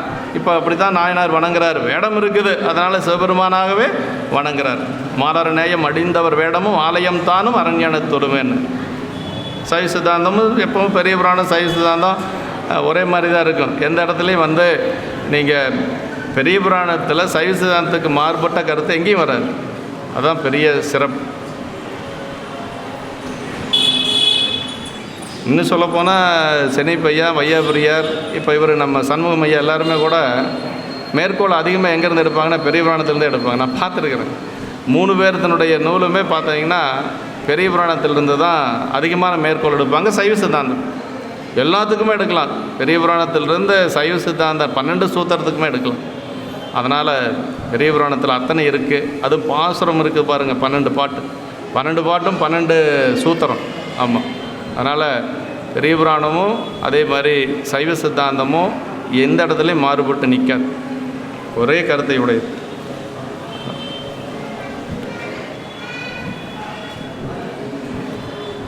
நின்றதோர் இன்ப ஆதரவு அப்படின்னு சொல்லுங்கள். ஆமாம், நாயனாருடைய தமது நிலையான ஒழுக்க இயல்பின்படி இங்கு அடியவரை அரணனவே கொண்டு வணங்கினர். வந்தது பெருமான்லாம் தெரியாது, ஆனால் பெருமானுக்கு எப்படி அவங்க வந்து வணக்கம் செய்வாங்களோ அதே மாதிரி அடியார் வணங்குறாங்க. அதுதான் ஒரு பெரிய சிறப்பு. இன்ப ஆதரவால் அன்போடு சென்று அப்படின்னு சொல்கிறார். இன்ப ஆதரவால் அன்போடு சென்று என்று சொல்லி சொல்கிறார். சிந்தையில் நின்றது இன்பத்தை ஆதரித்தெளிந்த அன்பு என்று சொல்லி சொல்கிறார். இன்பந்தரும் ஆதரவு என்று சொல்லி ஆதரித்து இசை கற்றுவள்ளார் சொல்ல கேட்டுகந்தவர் என்று சொல்லி ஞானசம்பந்த பெருமானுடைய தேவாரத்தில் வருது. இன்ப ஆதரவால் அன்போடு சரி, இன்பமும் அன்பும் பிரியா இயல்பனை உடையது என்று சொல்லி, இன்பமும் அன்பும் ரெண்டும் பிரியாத இயல்பு. இரவாத இன்ப அன்புன்னு சொல்கிறாங்க இல்லையா அம்மா, அப்போ ரெண்டும் ஒன்று பிரிக்க முடியாது. இன்பம் அன்பு இருந்தால் தான் அந்த இன்பம் வரும் இல்லைங்களா. இரவாத இன்பன்பு வேண்டி பின் வேண்டுகின்றார் பிறவாமை வேண்டும் அப்படின்னு சொல்லி, அப்படி அந்த இன்பம் அன்பு ரெண்டையும் பிரிக்க முடியாது. முடிவிலா இன்பமான அன்பினை எடுத்து காட்ட என்று சொல்லி சொல்வார். இன்பமே என்னுடைய அன்பே, திருவாசகம். இன்பமே என்னுடைய அன்பே என்று சொல்லி திருவாசகம். அன்போடு சென்றெதிர் வணங்கி, அன்பு கடையாலும் எதிர்கொண்டு வணங்குதல். ஆமாம், நமக்கு அடியார்கள் மேலே நம்ம அன்பு வச்சுருக்கிறோன்னா அதுக்கு என்ன அடையாளம்னா, அவங்க வந்து அங்கே வந்துட்டுருக்குறாங்கன்னா நம்மளால் உட்காந்துட்ருக்க முடியாது, எதிர் சென்று வணங்கணும். அதுதான் வந்து அன்புக்கு அடையாளம். ஆமாம், அதில் முதலே நம்ம சொல்லியிருக்கிறோம் இல்லையா, அடியார் வணக்கம் அப்படிங்கிறது என்னென்னா முதல்ல வணங்குறது தான் அடியார் வணக்கம். அவங்க வணங்கினதுக்கு முன்னாடி நம்ம வணங்குறதுக்கு பேர் எதிர் வணக்கம். அதில் ரெண்டு இருக்குது. முதல்ல நம்ம வணங்கினா தான் அடியார் வணக்கம். அவங்க வணங்கினதுக்கு பின்னாடி நம்ம வணங்கணும்னு வச்சுங்களேன், அதுக்கு பேர் எதிர் வணக்கம். எதிர் வணக்கத்துக்கு ஒன்றும் அவ்வளோ பெரிய சிறப்பு இருக்கிற மாதிரி தெரில. அடியார் வணக்கத்துக்கு தான் சிறப்பு உண்டு. ஆமாம், அதனால தான் சேக்கிழார் பெருமான் சுந்தரரும் தில்லையில் இருந்த அடியார்களும் வணங்குறது யார் முன்னாடி வணங்கினாங்கன்னு அவர் சொல்லலின்ட்டார், சொல்ல முடியலின்ட்டார். அன்பின் எதிர்கொண்ட சீர் அடியார்களோ நம்பி ஆரூரதாமோ யாவர் முன்பு இறைஞ்சனர் என்று அறியா முறைமையால் எதிர் வணங்கி அப்படின்ட்டார். எதிர் வணங்கி மகிழ்ந்து அப்படின்னு அதை ஒன்று சொல்லிட்டார். மகிழ்ச்சியாக ரெண்டு பேரும் வணங்கினாங்களாம். இவங்க முதல்ல வணங்கினாங்களா அவங்க முதல்ல வணங்கினாலும் என்னால் சொல்ல முடியல அப்படின்ட்டார். அப்படின்னா அப்படி விழுந்து ஒருத்தருக்கு ஒருத்தர் வணங்கியிருக்காங்க. பெரியவங்க அப்படி தான் இருப்பாங்க. முந்தையம்பெரும் தவத்தினால் எங்கள் முற்காலத்து செய்த எங்கள் பெருந்தவத்தின் காரணமாக சொல்கிறார் அவர். இப்போது இதனை பெறத்தக்க தவம் யாதும் யாங்கள் செய்திலும். நாயனார் சொல்கிறார் பாருங்கள், இப்போ நாங்கள் எந்த தவம் செய்யல சாமி, இப்படி ஒரு அடியார் எங்கள் வீட்டுக்கு வந்தவர் எப்படி வந்திருக்காரு, தூர்த்த வேடத்தில் வந்திருக்கிறாரு. அதெல்லாம் அவர் கண்ணுக்கு தெரியல பாருங்கள். அதுதான் பெரியவங்களுடைய இயல்பு. பரமே பார்த்திருப்பர் பதார்த்தங்கள் பாரார். சிவஞான சித்தியார் சொல்லுது இல்லைங்களா, பெரியவங்களுக்கு நிறை மட்டும்தான் தெரியும், குறை தெரியாது. நமக்கு குறை மட்டும்தான் தெரியும். அது அவங்களுக்கு நமக்கு இருக்கக்கூடிய வேறுபாடு. ஆமாம், நிறை மட்டும்தான் அவங்களுக்கு தெரியும். பரமே பார்த்திருப்பர் பதார்த்தங்கள் பாரார். அதுக்கு உதாரணம் இயல்பை நாயனார் தாங்க. ரெண்டு வேடம் இருக்குதுல்ல, ரெண்டும் தானே தெரிஞ்சிருக்கணும். தூர்த்த வேடமும் தெரிஞ்சிருக்கணும், தூய நீற்று வேடமும் தெரிஞ்சிருக்கணும். ஆனால் அவருக்கு திருநீற்று வேடம் மட்டும்தான் தெரிஞ்சது. அந்த தூர்த்த வேடத்தை பற்றி நாயனார் சிந்திக்கிறதே இல்லை. எந்த இடத்துலையும் அவர் அந்த வேடத்தை பார்த்தாரு அப்படிங்கிற மாதிரி புராணத்தில் இல்லை. பெருமான் அணிந்து கொண்டு வந்தார் அப்படிங்கிறது மட்டும்தான் இருக்குதே ஒழிய, நாயனாருடைய மனசில் அந்த வேடம் வந்த மாதிரி எந்த இடத்துலையும் இல்லை. அதுதான் ஒரு பெரிய சிறப்பு. அதுதான் பெரியவங்களுடைய ஒரு பக்குவம். முந்தையம்பெரும் தவத்தினால் என்கோனர் முற்காலத்து செய்த எங்கள் பெரும் தவத்தின் காரணமாக இப்போது இதனை பெறத்தக்க தவம் யாதும் நாங்கள் செய்திலும். இப்போ எதுவும் நாங்கள் தவம் அந்த மாதிரியெல்லாம் செய்யலை சாமி, ஏதோ எங்கள் பெரியவங்க முன்னாடி செய்திருப்பாங்களே நம்ம தெருவில் நீங்கள் இங்கே வந்தது என்று சொல்லி சொல்கிறார். இது நிகழ்தலின் முன் செய்ததோ என்றார் என்று சொல்லி சொன்னார். முனிவர் அப்படின்னா வந்தவர் தூர்த்த வேடத்தோடு வந்திருக்கிறாரு. ஆனால் இவர் சொல்கிறது முனிவர் அப்படின்னார். முனிவர்னால் எல்லாம் துறந்தவர் இல்லையா, பெரியவர். முனிவர் அப்படிங்கிறது தூர்த்த வேடத்துடன் வந்தாரேனும் குளம் குணம் முதலியவற்றை பார்த்து திருவேடத்தையே நோக்கி வந்திக்கு மேல்புடைய நாயனாரதன் மறை சிவ வேடத்தை பாராட்டி முனிவர் அப்படின்னார். அவருக்கு தெரிஞ்சதெல்லாம் அந்த சிவ வேடம் தான் தெரிஞ்சிருக்கு. திருநீர் தெரிஞ்சிருக்கு, உருத்திராக்கம் தெரிஞ்சிருக்கு, அதே மாதிரி அவர் போட்டிருந்த பூநூல் தெரிஞ்சிருக்கு. அவ்வளோதான் தெரிஞ்சிருக்கு. சரி, இப்போ அவர் உபசரிச்சிட்டார். உபசரித்தவர் இப்போ நாயனார்கிட்ட இவர் பேசுகிறாரு. யார் வந்தவர் பேசுகிறார், இந்த மாதிரி நான் ஒரு பொருள் கேட்டு வந்திருக்கிறேன், நீங்கள் கொடுக்குற மாதிரி இருந்தால் நான் சொல்கிறேன், இல்லைன்னா ஏன் வீணாக சொல்லிகிட்டு இருக்கணும். என்னென்னு சொல்லலை, நம்மளாக இருந்தால் முதல்ல நீ என்னென்னு சொல்லு, அப்புறம் பார்த்துக்கலாம், நான் கொடுக்குறதா இல்லையாங்கிறது அப்புறம் பார்த்துக்கலாம் நாம சொல்லுவோம். நம்மளோட இயல்பு அதுதானே. ஏன்னா இவன் என்ன கேட்டுருவானோ தெரியல அப்படின்னு சொல்லி நம்ம. ஆனால் நாயனார் அதை பற்றி கவலையே படலை. அப்போ தான் இந்த இடத்துல தான் சொல்கிறாரு, எதா இருந்தாலும் எங்கிட்ட இருக்கிறது அத்தனை அடியாருடைய உடைமை, நீ என்ன வேணாலும் கேளு அப்படிங்கிறார். வந்தவர் ஒரு இக்கு வச்சு தான் பேசுகிறார். நான் ஒரு பொருளை கேட்டு வந்திருக்கிறேன், நீ கொடுக்குற மாதிரி இருந்தால் நான் கேட்குறேன், இல்லைன்னா நான் ஏன் கேட்கணும், அதனால் அப்படி கேட்குறேன். இந்த பாட்டு அருமையான பாட்டு. என்று கூறிய இயல்பகையார் வந்தவரை மகிழ்ச்சியாக அவர் வரவேற்று அவருடைய பெருமைகள் எல்லாம் சொல்லி என்ன சொல்லார், என்னுடைய தவம் நான் எதுவும் இந்த பிறப்பில் தவம் செய்யலை, போன பிறப்பில் ஏதாவது செய்திருப்புன்னு என்னமோ தெரில, என்னுடைய மூதாதையர் எல்லாரும் தவம் செஞ்சுருப்பாங்களே என்னமோ தெரில, நீங்கள் இங்கே இந்த நேரத்தில் வந்திருக்கிறீங்க சாமி அப்படின்னு சொல்லி வரவேற்று உள்ளே கூட்டிகிட்டு போய் வீட்டுக்கு கூட்டிகிட்டு போகிறாரு. உள்ளே போனோன்னே இவர் பேசுகிறார். உள்ளே போனவர் சாமி பேசுகிறார். என்ன பேசுகிறாருன்னா, என்று கூறிய இயல்பகையார் முன் எய்தி நின்ற கைத்தவ மறையோர் கொன்றைவார் சடையார் அடியார்கள் குறித்து வேண்டின குணமெனக் கொண்டே ஒன்று நீரெதிர் மறாது வந்து அளிக்கும் உண்மை கேட்டனும்பால் ஒன்று வேண்டி இன்று நான் இங்கு வந்தனன் அதனுக்கு இசையலாம் எனில் இயம்பலாம் என்றார். கொடுக்குற மாதிரி இருந்தால் நான் கேட்குறேன், ஆமாம், இல்லைன்னா நான் கேட்கணுங்கிற அவசியம் இல்லை என்று சொல்லி ஒரு பேச்சு வாங்கிக்கிறார். அப்படி என்று கூறி இயல்பகையார் முன் இப்படி சொல்லிய புகழ்ந்து பேசி இயல்பகையார் முன்னே நின்றவராகிய அந்த தூர்த்த வேட வேதியர், அதாவது கைத்தவ மறையோர் அப்படின்னார். கைத்தவன்னா தவத்துக்கு எதிரானது கைத்தவம் என்று சொல்லி அந்த வேடத்தை சொல்லார். அப்படி வந்த வேதியர் கொன்றை சூடிய சடையுடைய பெருமான் அடியார்கள் எண்ணி வேண்டியவை எவையே ஆயினும் அவை குணமாம் என்று கொண்டு அவர் வேண்டியவை ஒன்றையும் மறுக்காது விருப்பத்துடன் கொடுக்கும் உண்மை தன்மையை கேட்டு உம்மிடத்தே ஒரு பொருளை வேண்டி நான் இங்கு வந்தனன் அப்படின்னார். ஒரு பொருளை வேண்டி நான் இங்கே வந்திருக்கிறேன் சொல்லிட்டு அதற்கு நீர் இசையக்கூடுமாயின் சொல்லலாகும், இன்னைக்கு கொடுக்குற மாதிரி இருந்தால் நான் சொல்கிறேன் என்று சொல்லி அவர் சொல்கிறார். இந்த கைத்தவ மறையோர்னு, கைத்தவனா ரொம்ப கீழ்மையான தவங்க. ஆமாம், கைத்தவனா ரொம்ப கீழ்மையான தவம் அப்படின்னு சொல்லி அர்த்தம். இது வந்த பெருமானுக்காவது மறையோருக்காவது பொருந்தியது அன்று, தாங்கி வந்த தூர்த்த வேடத்தின் உண்மையை மறைத்ததாதலின் அதற்கு அடையாளம் ஆயிற்று. பெருமானும் கைத்தவர் கிடையாது, அடியாரும் கைத்தவர் கிடையாது, ஆனால் அந்த வேடம் அப்படிப்பட்ட வேடம், கைத்தவ வேடம் என்று சொல்லி சொல்லார். தாங்கி வந்த தூர்த்த வேடம் உண்மையை மறைத்ததாதலின் அதற்கடையாயிற்று என்று சொல்லி சொல்லார். மறாது உவந்தலைக்கும், மறுக்காது, நீங்கள் எதையும் மறுக்காது கொடுப்பீங்க. அடியார்கள் கேட்டால் எதையாக இருந்தாலும் மறுக்காது கொடுக்கக்கூடிய உங்களுடைய தன்மையை நாங்கள் கேட்டு அதற்கு பிறகு உவந்தளிக்கும். மறுக்காது கொடுக்கறது மட்டுமல்ல, உவந்தளிக்கும்னா ரொம்ப மகிழ்ந்து கொடுக்கறது.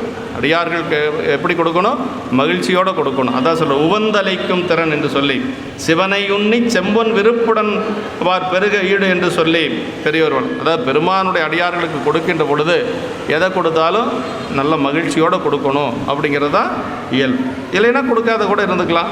ஆமாம், திருநெல்வேலி தேவாரத்தில் அழைத்த வார்த்தை கேட்டு நுண் மலரடி அடைந்தேன் என்று, அழைத்த வார்த்தை கேட்டு நுண் மலரடி அடைந்தேன். சாமி நீங்கள் எதை கொடுப்பீங்கன்னு சொல்லி உங்கள் திருவடியை நான் அடைந்தேன் என்று சொல்லி பாடுற மாதிரி, இன்பம் யானும் கேட்டு நின் அடி அடைந்தேன் என்று சொல்லி அதே நின்றியூர் தேவாரத்தில் தக்கேசி பண்ணில் பாடியிருக்கிறார். பெருமையும் வெற்றி கேட்டு நின் பொற்கடல் அடைந்தேன் என்று சொல்லியெல்லாம் சுந்தரருடைய திருவாக்கு. இவ்வாறு நமது பேரத்திறங்களை கேட்டு உயிர்கள் தம்மை வேண்டி அடைந்து உயன் என்ற இறைவன் இங்கு இந்த அடியார்பால் அவர் அளிக்கும் பெருமை கேட்டு அதனை வேண்டி வந்ததாக கூறி எளியவராய் வந்த பெருங்கருணை தரத்தினை உண்ணுக என்று பாருங்கள். இப்படி எல்லாரும் கேட்குறவங்க, சுந்தரமூர்த்தி சாமிகள், நம்முடைய அருளாளர் எல்லாரும் கேட்டு அவங்களுக்கெல்லாம் கொடுக்கக்கூடிய பெருமான் இப்போ அவர் ஒன்று வேணும்னு சொல்லி கேட்டு வந்திருக்கிறார். வேண்டுதல் வேண்டாமை இல்லாதவன் இல்லையா சிவபெருமான், வள்ளுவ பெருமான் அப்படி தானே சொல்கிறார். வேண்டுதல் வேண்டாமை இலானடி சேர்ந்தாருக்கு யாண்டும் இடும்பை இல. அப்படி வேண்டுதல் வேண்டாமை இல்லாத சிவபெருமான் நம்மெல்லாம் ஓய்வடையணுங்கிறதுக்காக அது இப்படியெல்லாம் ஒரு திட்டையெல்லாம் வாங்கிட்டு அலிதகன் சொல்ல போகிறாங்க. அலிதகன்னா ரொம்ப மோசமானவனே அப்படின்னு சொல்லி அர்த்தம். இப்படியெல்லாம் இந்த மாதிரி வார்த்தைகள் எல்லாம் வாங்கி கொண்டு கூட பெருமான் நமக்கு அருள் செய்யணுங்கிறதுக்காக வர்றார். அதுதான் பெரிய சிறப்பு. எளிவந்த பிரான் அப்படிங்கிறது இதுதாங்க. வேற என்ன எளிவந்த பிரான்ங்கிறது? அவர் எப்படிப்பட்டவர்? இந்த உலகத்துக்கே ராஜா, அகில உலகத்துக்கே நாயகர் அவர் இல்லைங்களா? அதனால் உலகுக்கே அவர் தான் நாயகர். அப்படி இருக்கக்கூடிய பெருமான் இப்படி எளிவந்த திரானாக, எளிவந்த பெருமானாக அப்படி கருணையோடு வர்றார். வேண்டுவார் வேண்டுவதை ஈயும் கருணாநிதி தம்மை போலவே தம் அடியாருக்கு வேண்டியதையும் இவரை காண வந்ததும் ஒரு சிறப்பு என்று சொல்லி இப்படி கேட்டு எல்லா உயிர்களுள்ளேயும் உயிருக்குயிராய் உடனிருந்து அறியும் இறைவன் இங்கு கேட்டு என்று அருளியதும் ஒரு வியப்பு. நாயனாரது இவ்வுண்மைத்தன்மையை இனி யாவரும் விளங்க கேட்டு செய்விப்பதற்காக, அதாவது நாயனாருடைய அந்த பெருமையை இனி எல்லாரும் கேட்டு உய்வடைய வேண்டும் என்பதற்காக அப்படி இந்த இடத்துல இப்படி சாமி வர்றார். ஒன்று வேண்டி அப்படின்னார். ஒன்று வேண்டினா அதாவது ஒரு பொருள் வேண்டுதல் வேண்டாமிலானாயினும் நாயனாருக்கும் மனைவியாருக்கும் அருளவும் உலகருக்கு உண்மை காட்டவும் இங்கு ஒன்றை வேண்டினான் என்று சொல்லி, வேண்டுதல் வேண்டாமையிலானாயினும் நாயனாருக்கும் மனைவியாருக்கும் அருளவும் உலகருக்கு உண்மையை காட்டவும் இங்கு ஒன்றை வேண்டினேன் என்று சொல்லி சொல்கிறாருங்க. இசையலாமெனின் அப்படின்னா நீங்கள் உவந்து கொடுக்க முடியும்னா இசையக்கூடுமானால் நான் வேண்டிய போன்று உலகில் பிறர் எவராலும் குணமெனக் கொண்டு உவந்தலைக்கு இயலாது. அது ஒரு முக்கியம். ஏன் அப்படி சாமி கேட்குறாருன்னா, இசையலாம் மெனில் இயம்பலாம் அப்படின்னா இது யாரும் கொடுக்கவே முடியாத ஒரு பொருள் இல்லையா? அதனால் இறைவனே சொல்கிறார், கொடுக்குற மாதிரி இருந்தால் நான் கேட்குறேன் என்று சொல்லி சொல்கிறார். ஏன்னா பிறருக்கு கூடாமை குறித்தது முதல்ல சொல்லிட்டேன். இப்போ கேட்க போகிறாரு. இது இப்படியெல்லாம் கேட்கலாமான்னு நம்ம நினைக்கக்கூடாது. ஏன் அப்படி சொல்கிறேன்னா, உலகியல் வேறு, இந்த சரிதங்களெல்லாம் வேறங்க. அவன் பெரிய புராணத்தை ஒரு சில சரிதங்கள் சபையில் பேச முடியாதுன்னு சொல்லுவாங்க. ஆனால் பேசலாம், அதனுடைய உண்மைத்தன்மை தெரிஞ்சால் பேசலாம், இல்லைன்னா பேச முடியாது. மாத்துறீங்களா? செல்லு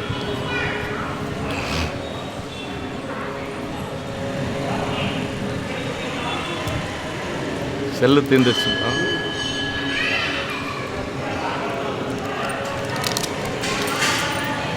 நீங்கள் வெளியில் போயிட்டு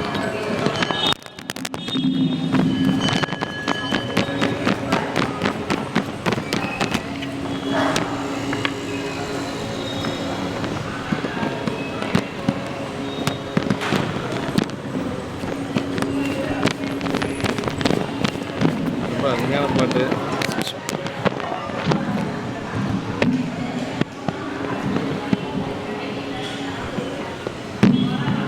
பிரிச்சிட்டோம். இந்த சரிதத்தினுடைய ஒரு இருதயமாக இருக்கக்கூடியது இந்த பாட்டு தான். இந்த பாட்டை புரிஞ்சிட்டா தான் சரிதம் புரியும், இல்லைன்னா புரியாது. இப்போ அவர் கேட்டுட்டார், நான் ஒன்று கேட்க போகிறேன், நீங்கள் கொடுக்குற மாதிரி இருந்தால் நான் கேட்குறேன்னு சொல்லிட்டார். இப்போ நாயனார் என்ன சொல்லாருன்னு பாருங்கள். 7வது பாட்டு. என்ன அவ்வுரை கேட்டு இயற்பகையார் யாதும் ஒன்றும் எம்பக்கம் உண்டாகில் அன்னது எம்பிரான் அடியவர் உடைமை ஐயமில்லை நீர் அருள் செய்யும் என்ன மண்ணு காதலுன் மனைவியை வேண்டி வந்தது இங்கென அங்கனர் எதிரே சொன்ன போதிலும் முன்னையில் மகிழ்ந்து தூய தொண்டனார் தொழுதுரை செய்வார். அதாவது மறைமுகமாக கூட கேட்க முடியாத ஒரு இதை நேரில் கேட்டாராம். முன்ன சொல்கிறாரு, என்ன அவ்வுரை கேட்டு இயற்பகையார் அப்படி சொன்ன உடனேயே நீ கொடுக்குற மாதிரி இருந்தால் நான் கேட்குறேன் அப்படின்னு சொல்லி இவர் சொல்கிறாரு. அப்படி கேட்ட உடனேயே நாயனார் சொல்கிறார், அதனை கேட்டு இயற்பகையார் வேண்டியது ஒன்று எப்பொருளே ஆயினும் அது என்னிடத்தே உள்ள பொருளாகில் அது எம்பிரான் அடியவர் உடைமை அப்படின்னு. அதான் அவருடைய கொள்கைங்க. நாயனாருடைய கொள்கை என்னென்னா, யாதும் ஒன்றும் எம்பக்கம் உண்டாகில் அன்னது எம்பிரான் அடியவர் உடைமை, என்னுடைய பொருள் அத்தனையும் அடியார்களுக்கு சொந்தமானது அப்படின்னு சொல்லிட்டு மீண்டும் சொல்கிறார் பாருங்க. அது இதில் சிறிதேனும் ஐயமில்லை, நீ கொஞ்சம் கூட அதில் ஐயப்பாடே வேண்டாம். நீர் வேண்டிய பொருளை இன்னதான் அருளி செய்வீராக, என்ன வேணுமோ அதை நீங்கள் கேளுங்க என்று சொல்கிறார். அப்படி சொல்லிட்டு சொன்ன உடனே வந்தவருக்கு சொல்கிறார், என்ன சொல்கிறாருன்னா, மண்ணு காதல்னு நிலை பெற்ற காதலுங்க. அப்படின்னா 2 பேர்த்துக்கு இருக்கக்கூடிய அன்பில் எந்த ஒரு மாற்றமும் இல்லை. அதை சொல்கிறார். நிறைய இடம் வரும் இந்த மாதிரி. இந்த நிலை பெற்ற காதலின் உனது மனைவியை பெற வேண்டி நான் இங்கு வந்ததாம் என்று வேதியர் சொல்ல, அதாவது என்ன சொல்கிறாரு, அதாவது காணா காலத்து புறத்திலேயும் சொல்லத்தகாத மொழிகளை, அதாவது யாருக்கும் தெரியாமல் கூட சொல்லக்கூடாது இந்த மொழிகளை நேரில் சொன்னார். யார் வந்தவர் நேரில் சொன்னார். அப்படி சொன்ன அங்கனர் நேர் எதிரேன் என்று சொல்லிய போதிலும் அதனையும் கேட்டு பொறுத்து நின்றதோடு அமையாது. அதை என்ன சொல்கிறார், இந்த இடம் ரொம்ப அருமையான இடங்க. அதையும் கேட்டு கூட அவருக்கு கோபம் வரல, அவருக்கு மகிழ்ச்சி வந்தது. ஏன் மகிழ்ச்சி வந்ததுன்னு நான் சொல்கிறார், முன்னை விட மிக மகிழ்ச்சி உடையராய் தூய தொண்டராகிய நாயனார் அவரை மேலும் தொழுது சொல்வாராகி. இப்படி கேட்ட உடனே எவ்வளோ கோபம் வந்திருக்கணும். ஆனால் அவர் ஏன் கோபம் வரல அப்படின்னா அது காரணம் சொல்கிறாருங்க. இருக்கிற பொருளை கேட்டதுனால இல்லைன்னு சொல்லாத ஒரு நிலை இருந்தது என்று சொல்லி, அதான் முன்னையினும் மகிழ்ந்துங்கிறதுக்கு அதுதான் காரணம். இப்போ ஏற்கனவே கேட்கக்கூடாத ஒன்றை கேட்குறாரு. இந்த மாதிரி யாரும் இது வரைக்கும் கேட்டதில்லை, தெரியாத கூட கேட்கக்கூடாது, நேருக்கு நேராக கேட்குறாரு. அப்போவும் அவருக்கு கோபம் வரல. அப்படின்னா சைவ சித்தாந்தம் என்ன சொல்லுதுன்னா, உயிருள்ள பொருள்கள் அனைத்தும் பெருமானுடைய அடிமை, உயிரற்ற பொருள்கள் அனைத்தும் பெருமானுடைய உடைமை. ஆனால் நாயனார் ஒரு கொள்கை வச்சிருக்கிறார் பாருங்க, என்னிடத்தில் இருக்கக்கூடிய அத்தனை பொருள்களும் சிவன் அடியார்களுடைய உடைமை பொருள் அப்படின்ட்டார். ஏன்னா எல்லாமே இறைவனுடைய உடைமை பொருள் தான். இறைவனுக்கு சொந்தமானது யாருக்கு சொந்தம்? அடியார்களுக்கு சொந்தம். அதனால் இறைவனுக்கு தான் உடைமை, அதில் ஒன்றும் மாற்று கருத்து இல்லை. சைவ சித்தாந்த கருத்தில் என்றைக்கும் மாற்றம் கிடையாது. ஆனால் இது எப்படி அடியார்களுக்கு உடைமையாச்சு அப்படின்னா, பெருமானுடைய தன்மை பெற்றவர்கள் அடியார்கள், பெருமையால் தம்மை ஒப்பார் என்று சொல்லி, அது எந்த ஒரு இதுவும் அடியார்களுக்கு அதே நிலை உண்டு. அதனால் அவர் நாயனார் என்ன நினைக்கிறாரு, எங்கிட்ட இருக்கக்கூடிய அத்துணை பொருள்களும் அடியார்களுடைய உடைமை பொருள், ஐயமில்லை, நீங்கள் அருள் செய்யும் என்று சொல்கிறார். வந்தவர் மனைவி மண்ணு காதல் அப்படின்னா நிலை பெற்ற காதல்னர். அதனால் மண்ணு காதல் மனைவியை வேண்டி வந்தனன் என்று சொல்லி எதிரே நேரே சொன்ன போதிலும் அப்படின்னார். அது ரொம்ப ரொம்ப முக்கியமான இடம். மறைமுகமாக கூட சொல்லக்கூடாது, ஆனால் அதை நேரில் சொல்லியும் கூட முன்னையின் மகிழ்ந்து அப்படின்னு சொல்கிறார். யாதும் ஒன்றும்னா எவ்வகை உயர்ந்து நான் பிரியக்கூடாததாயினும் அது தனித்த ஒன்றே ஆயினும், எங்கிட்டிருந்து பிரித்து கொடுக்கக்கூடிய பொருள் எதாக இருந்தாலும் சரி அது கொடுக்குறேன்னு சொல்லி, எம்பிரான் அடியவராகி நின்ற தேவரீராக எம்பிரானது உடைமை என்று சொல்கிறார். உலகில் எல்லா உயிர்களும் சிவனுக்கு அடிமைகளே, உயிரல்லாதவை எல்லாம் அவனது உடைமையே, எல்லாம் உன் அடிமையே, எல்லாம் உன் உடைமையே என்று பெரியோர் வாக்கு. ஆதலின் என்னதென்று ஒரு உடைமையும் இல்லை, நான் அடிமையாதலின் சொத்துக்கு சுதந்திரம் இல்லேன், என்னிடம் இருப்பது என்னை ஆளாக உடைய இறைவனுடையன, அவன் அடியாருடைய என்பது கருத்து. நான் எப்படி இருக்கிறேன்னா, நான் ஒரு அடிமை இல்லையா, மீளா அடிமை, பெருமானுடைய அடிமையாக இருக்கக்கூடிய எனக்கு சுதந்திரம், ஆன்மாக்களுக்கு தற்சுதந்திரம் கிடையாது அப்படிங்கிறத உண்மை. அந்த உண்மை புரிஞ்சுக்கிறது கொஞ்சம் காலம் நமக்கு நாளாகுங்க. ஆமாம், அதான் எதுவுமே நம்ம கையில் இல்லை. ஆன்மாக்களுக்கு தற்சுதந்திரம் கிடையாது, பெருமானுடைய வியாபகத்துக்கு நம்ம அடிமையாகத்தான் இருக்கிறோம். நாயனார் அதை புரிஞ்சு வச்சிருக்கிறார். அதான் சொல்கிறார். அதாவது என்னதென்று ஒரு உடைமையும் இல்லை, நான் அடிமையாதலின் சொத்துக்கு சுதந்திரம் இல்லேன், அப்படி என்னிடம் இருப்பவை இல்லை, ஆளாக உடைய இறைவனுடையது, அதனால் அவனுடைய அடியார்களுக்கு இது சொந்தம் என்று சொல்லி, ஐயமில்லை இசையலாமெனே என்றும் அது மொழி ஐயத்தை உட்கொண்டுள்ளது. அவ்வாறு ஐயத்தினை என் திறத்திலே தேவர் கொள்ள வேண்டுவதில்லை, ஐயமில்லை அருள் செய்யும் என்று சொல்லி இந்த இடத்துல உறுதியாக சொல்கிறார்.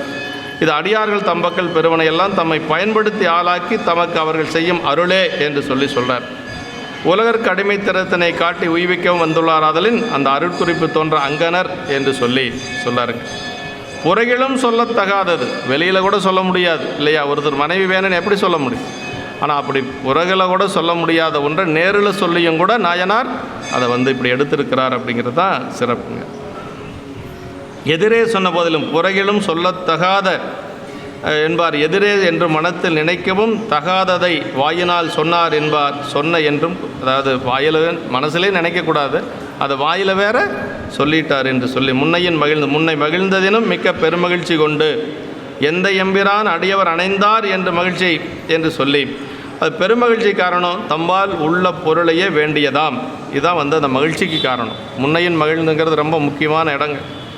ஆமாம், தொழுது மீண்டும் தொழுதது தம்பால் இல்லாத பொருளை கேட்டு இல்லை என்று அப்படி கேட்டும் கூட வந்தவருடைய திருப்படி இவர் வணங்கியிருக்கிறார். அதுதான் பெரிய, சும்மா வாயு அளவுக்கு மட்டும் அவர் சொல்லலை, உணர்வு பூர்வமாகவே தான் சொல்லியிருக்கிறார். வந்தவர் வணங்கியிருக்கிறார். தம் வாக்கில் வரும் நிலையும் அடியவர் வேண்டியது கொடுத்து மகிழச் செய்யாத நிலையும் தம்பார் சாராத வகையில் உள்ளதொரு பொருளையே வேண்டி உபகரித்ததற்காக மீண்டும் தொழுதார். இருக்கிற பொருளை கேட்டதுனால மீண்டும் தொழுதார். அப்படி மண்ணு காதல் அப்படின்னார். மண்ணு காதல்னால் நிலை பெற்ற காதல். ரெண்டு பேர்த்தையும் சொல்லுகின்ற பொழுது அப்படி சொல்வார். நாயனாரை பற்றி சொல்லுகின்ற பொழுது பெரிய ஒரு ஆண்மையுடையவர் அப்படின்னு சொல்லி ஒரு இடத்துல சொல்வார். அதே மாதிரி அம்மாவை பற்றி சொல்லுகின்ற பொழுது திருவினும் பெரியாள் அப்படிம்பார். அப்படின்னா ரொம்ப அழகானவர், அதே மாதிரி எல்லா திருவும் உடையவர் என்று சொல்லி பொருள். அது மாதிரி எல்லாம், அதாவது வேண்டா வெறுப்பாக இருக்கக்கூடிய மனைவியும் கிடையாது, அப்படி இல்லை. ரெண்டு பேர்த்துக்குள்ள நல்ல நட்பு, நல்ல ஒரு காதல், அன்பு எல்லாம் இருந்திருக்கு. மண்ணு காதல்னார். உன் காதல் நிலை பெற்ற பொருளாக உனது மனைவி என நாயனாருக்கு கூட்டியும் மண்ணு காதலின் வேண்டி என்று ஏய்த்து உன் மனைவி எனது மன்னிய காதலின் வேண்டி என வேதியருக்கு கூட்டியும் உரைத்தலவாம் என்று சொல்லி, தூய தொண்டனார்னா தூய துறவிகளுக்கும் தூயரானவர். அதாவது கடைசியாக அவர் கொண்டு போய் விட்டுட்டு திரும்பி பார்க்காம வருவார். அந்த இடத்துல இறைவனே ஓலமிட போகிறார். அதெல்லாம் சரீரத்தில் நாம் பார்க்க போகிறோம். அதனால் என்ன சொல்கிறார்னா தூய தொண்டனார் அப்படின்னார். தூய்மையான தொண்டர் யார்? இயல்பகை நாயனார். ஆமாம், தூய தொண்டர், துறவிகளுக்கும் தூயரானவர் என்று சொல்லி சொன்னார். எம்பிரான் அப்படிங்கிறது அதை அப்படி கேட்ட உடனேயே இப்போ என்ன பண்ணுறார் அப்படின்னா, இன்னொரு பாட்டு பார்க்கலாங்க. தூய தொண்டனார் தொழுது உரை செய்வார். அவரை வணங்கி மறுபடியும் நாயனார் பேசுகிறார், இயல்பகை நாயனார் பேசுகிறார். இது எனக்கு முன்பு உள்ளதே வேண்டு எம்பிரான் செய்த பேர் எனக்கு என்னாம் கதுமெனச் சென்று, கதுமென வேகமாக போகிறார் வீட்டுக்குள்ளே, கதுமெனச் சென்று தம்மனை வாழ்க்கை கற்பின் மேம்படு காதலி யாரை விதிமன குலமடந்த இன்று உனை இம்மெய்த்தவர்க்கு நான் கொடுத்தனன் என்ன மது மலர்குழல் மனைவியார் கலங்கி மனம் தெளிந்தபின் மற்றிது மொழிவார். இப்படி போய் ஒரு மனைவிகிட்ட சொன்னால் எப்படி இருக்கு? அம்மா அதையும் கூட ஏற்றுட்டாங்க. அதான் கற்பனப்படுவது சொற்றியம்பாவின் நல்லுள் சூத்திரம். அம்மா கணவனுடைய பேச்சுக்கு மறு பேச்சே பேசாமல் இருக்கிறது கற்பு என்று சொல்லி நன்னூல் சொல்லுது. இங்கே அப்படி சொன்னதுக்கு பிறகும் கூட அம்மா கொஞ்சம் கலங்குனாங்களாம். அது இந்த பாட்டில் தான் சொல்லியிருக்கிறார். கலங்கிறதுக்கு என்ன காரணம் அப்படின்னா, திருமணம் செய்கின்ற பொழுது ஒரு மனைவியை கணவன் அக்னி சாட்சியாக இந்த பெண்ணை என்னுடைய வாழ்நாள் முழுக்க நான் காப்பாற்றுவேன், கண் கலங்காமல் வச்சுக்குவேன்னு சொல்லி தான் நாம் திருமணம் செஞ்சுட்டு வர்றோம் இல்லையா? அப்படி அவர் செய்த அந்த ஒரு சொல்லுக்கு பங்கம் வந்துருமா அப்படின்னு கொஞ்சம் மனம் கலங்குனாங்களாம். இன்னொரு இது என்னென்னா, வேறு ஏதாவது ஒரு மாற்று மதத்துக்காரர் இப்படி வேடமிட்டு கொண்டு வந்திருப்பாங்களோ அப்படின்னு ஒரு கலக்கம். வேற ஒன்றும் கலக்கம் இல்லை. அம்மாவுக்கு கணவன் சொன்னதை செய்ய வேண்டியதான் கடமைன்னு நிற்கிறாங்க. இருந்தாலும் கூட இந்த ஒரு 2 கணவனுக்கு அப்படி ஒரு கெட்ட பெயர் வந்துடும் அப்படிங்கிற மாதிரி கொஞ்சம் கலங்கியிருக்கேன். வேற ஒன்றும் இல்லை. அது அருமையான பாட்டு, பொருள் பாட்டு. இவ்வாறு சொல்ல அதனை கேட்டு இயற்பகையார், நீர் வேண்டியது ஒன்று எப்பொருளே ஆயினும் அது என்னிடத்தை உள்ள பொருளாகில் அது எம்பிரான் அடி. இது முதல்ல பார்த்துட்டோம். ஆமாம். 2வது, என்னிடம் முன்பே உள்ளதொரு பொருளை வேண்டிய வகையினாலே எம்பிரான் எனக்கு தக்க பேர் இது என்று சொல்லி, அதாவது இருக்கிற பொருளை கேட்டதுனால எனக்கு ஒரு பேர் என்று சொல்லி, கதுமெனச் சென்று நாயனார் விரைவிலே மனையுள் சென்று தமது மனை வாழ்க்கைக்கு உரியராயும் கற்பில் சிறந்தாராயும் தம் காதலுக்குரியாராயும் உள்ள தமது மனைவியாரை நோக்கி, விதியினாலே மனம் செய்ய பெற்ற எனது குலம் அடந்தையே, இன்று உன்னை இங்கு வந்துள்ள இந்த உண்மை தவசியாருக்கு நான் கொடுத்து விட்டேன் என்று சொல்ல, தேன் பொருந்திய புதிய பூக்களை சூடிய கூந்தலையுடைய மனைவியார் அதனை கேட்டதும் கலங்கி பின் தெளிந்து கொண்டு சொல்வாராகினர். அதாவது என்ன சொன்னார்னா, மனைவிகிட்ட போய் விதிமன குலம் அடந்தை உன்னை மெய்த்தவருக்கு கொடுத்தனன்ட்டார். போறையானெல்லாம் கேட்கல. அப்படி கேட்குற அளவுக்கு அவங்களுடைய வாழ்க்கை நலம் இல்லை. கணவன் என்ன சொன்னாலும் கேட்பது அப்படிங்கிற மாதிரி 2 பேரும் கணவன் மனைவிக்குள்ளே இருந்திருக்கு. இல்லைன்னா அப்படி உரிமையாக சொல்ல முடியாது இல்லைங்களா? ஆமாம். அம்மா எப்படி இருந்தாலும் சொல்கிறத கேட்பாங்கன்னு நம்பிக்கை அவருக்கு. அதனால் மெய்த்தவருக்கு கொடுத்தனன் அப்படின்ட்டு. அதான் இந்த இடத்துல சில விளக்க உரையில் எம்பிரான் பிரானாகவே நான் சொல்லும் வேதியராகி நீர் எம்பிரான் பெருமானாகிய இறைவன் எனக் கொண்டு இப்படி சொல்லார். கதுமெனச் சென்றுனர் இச்செயல் அடியார் வேண்டுவதனை அளித்தலில் நாயனாருக்கு இருந்த ஆர்வமும் விரைவும் குறித்தது. அப்படி சொன்ன உடனே கொஞ்சம் கூட யோசிக்கலை, வேகமாக போனாராம். ஏன்னா அவருக்கு சீக்கிரமாக அவர் கேட்குறத கொடுக்கணும் என்று சொல்லி மொழியும் செயலும் ஒருங்கே நிகழ்ந்தன. ஒழுக்கத்தாலும் அன்பினாலும் குறைவுடையாளாயின் கணவன் அவளை நீத்து கொடுத்து விடவும் கூடும். இவரோ கற்பின் மேம்பட்டவர் காதலியார், எனவே இவரைவு அடியாருக்கு அளித்தல் உள்ள தீவிரம்பர் சொல்கிறார் பாருங்க. கொஞ்சம் ஒழுக்கம் இல்லாத பெண்ணு இல்லை ஒரு அன்பில்லாத மனைவியாக இருந்தால் கூட சரி போனால் போயிட்டு போதுன்னு கொடுத்துருவாங்க. அப்படியெல்லாம் இல்லை. அம்மா எப்படிப்பட்டவங்கன்னா, நிலைத்த மண்ணு காதல் அப்படின்னா, நிலைத்த காதல், நிலைத்த அன்பு, நல்ல ஒரு ஒழுக்கம், இந்த மாதிரி இருக்கக்கூடிய ஒரு பெண் என்று சொல்கிறார். கற்பின் மேம்பட்டவர்.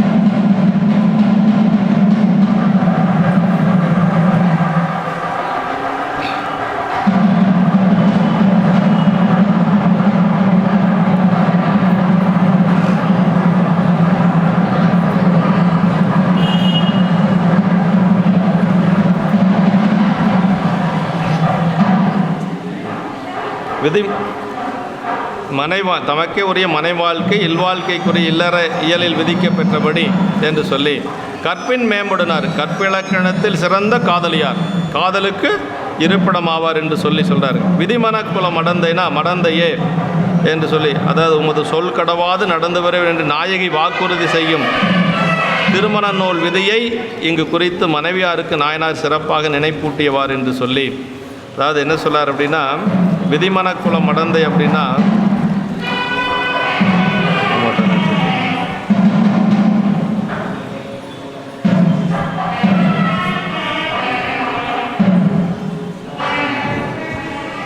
சொற்றையம்பாமை கடன் என்பது குறிப்பாம் என்று சொல்லி, மெய்த்தவர்னா தூர்த்த வேடமாகிய அந்த மாறுபாடு கருதி நீர் பூசி உண்மை திருவேடத்தை ஒதுக்காது பாதுகாத்தல் பொருட்டு மெய்த்தவர் உன்னை மெய்த்தவருக்கு கொடுத்தனன். அவர் இப்படி கேட்டாலும் கூட என்ன சொல்லார்? உன்னை மெய்த்தவருக்கு கொடுத்தனன். மெய்த்தவர் அப்படின்னு சொல்லி சொல்றாரு.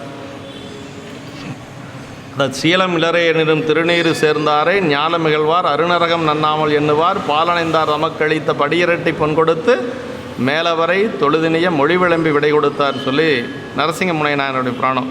அதாவது ஒழுக்கமே இல்லாதிருந்தாலும் சரி, அவங்க திருநீர் பூசியிருந்தால் போதுமா.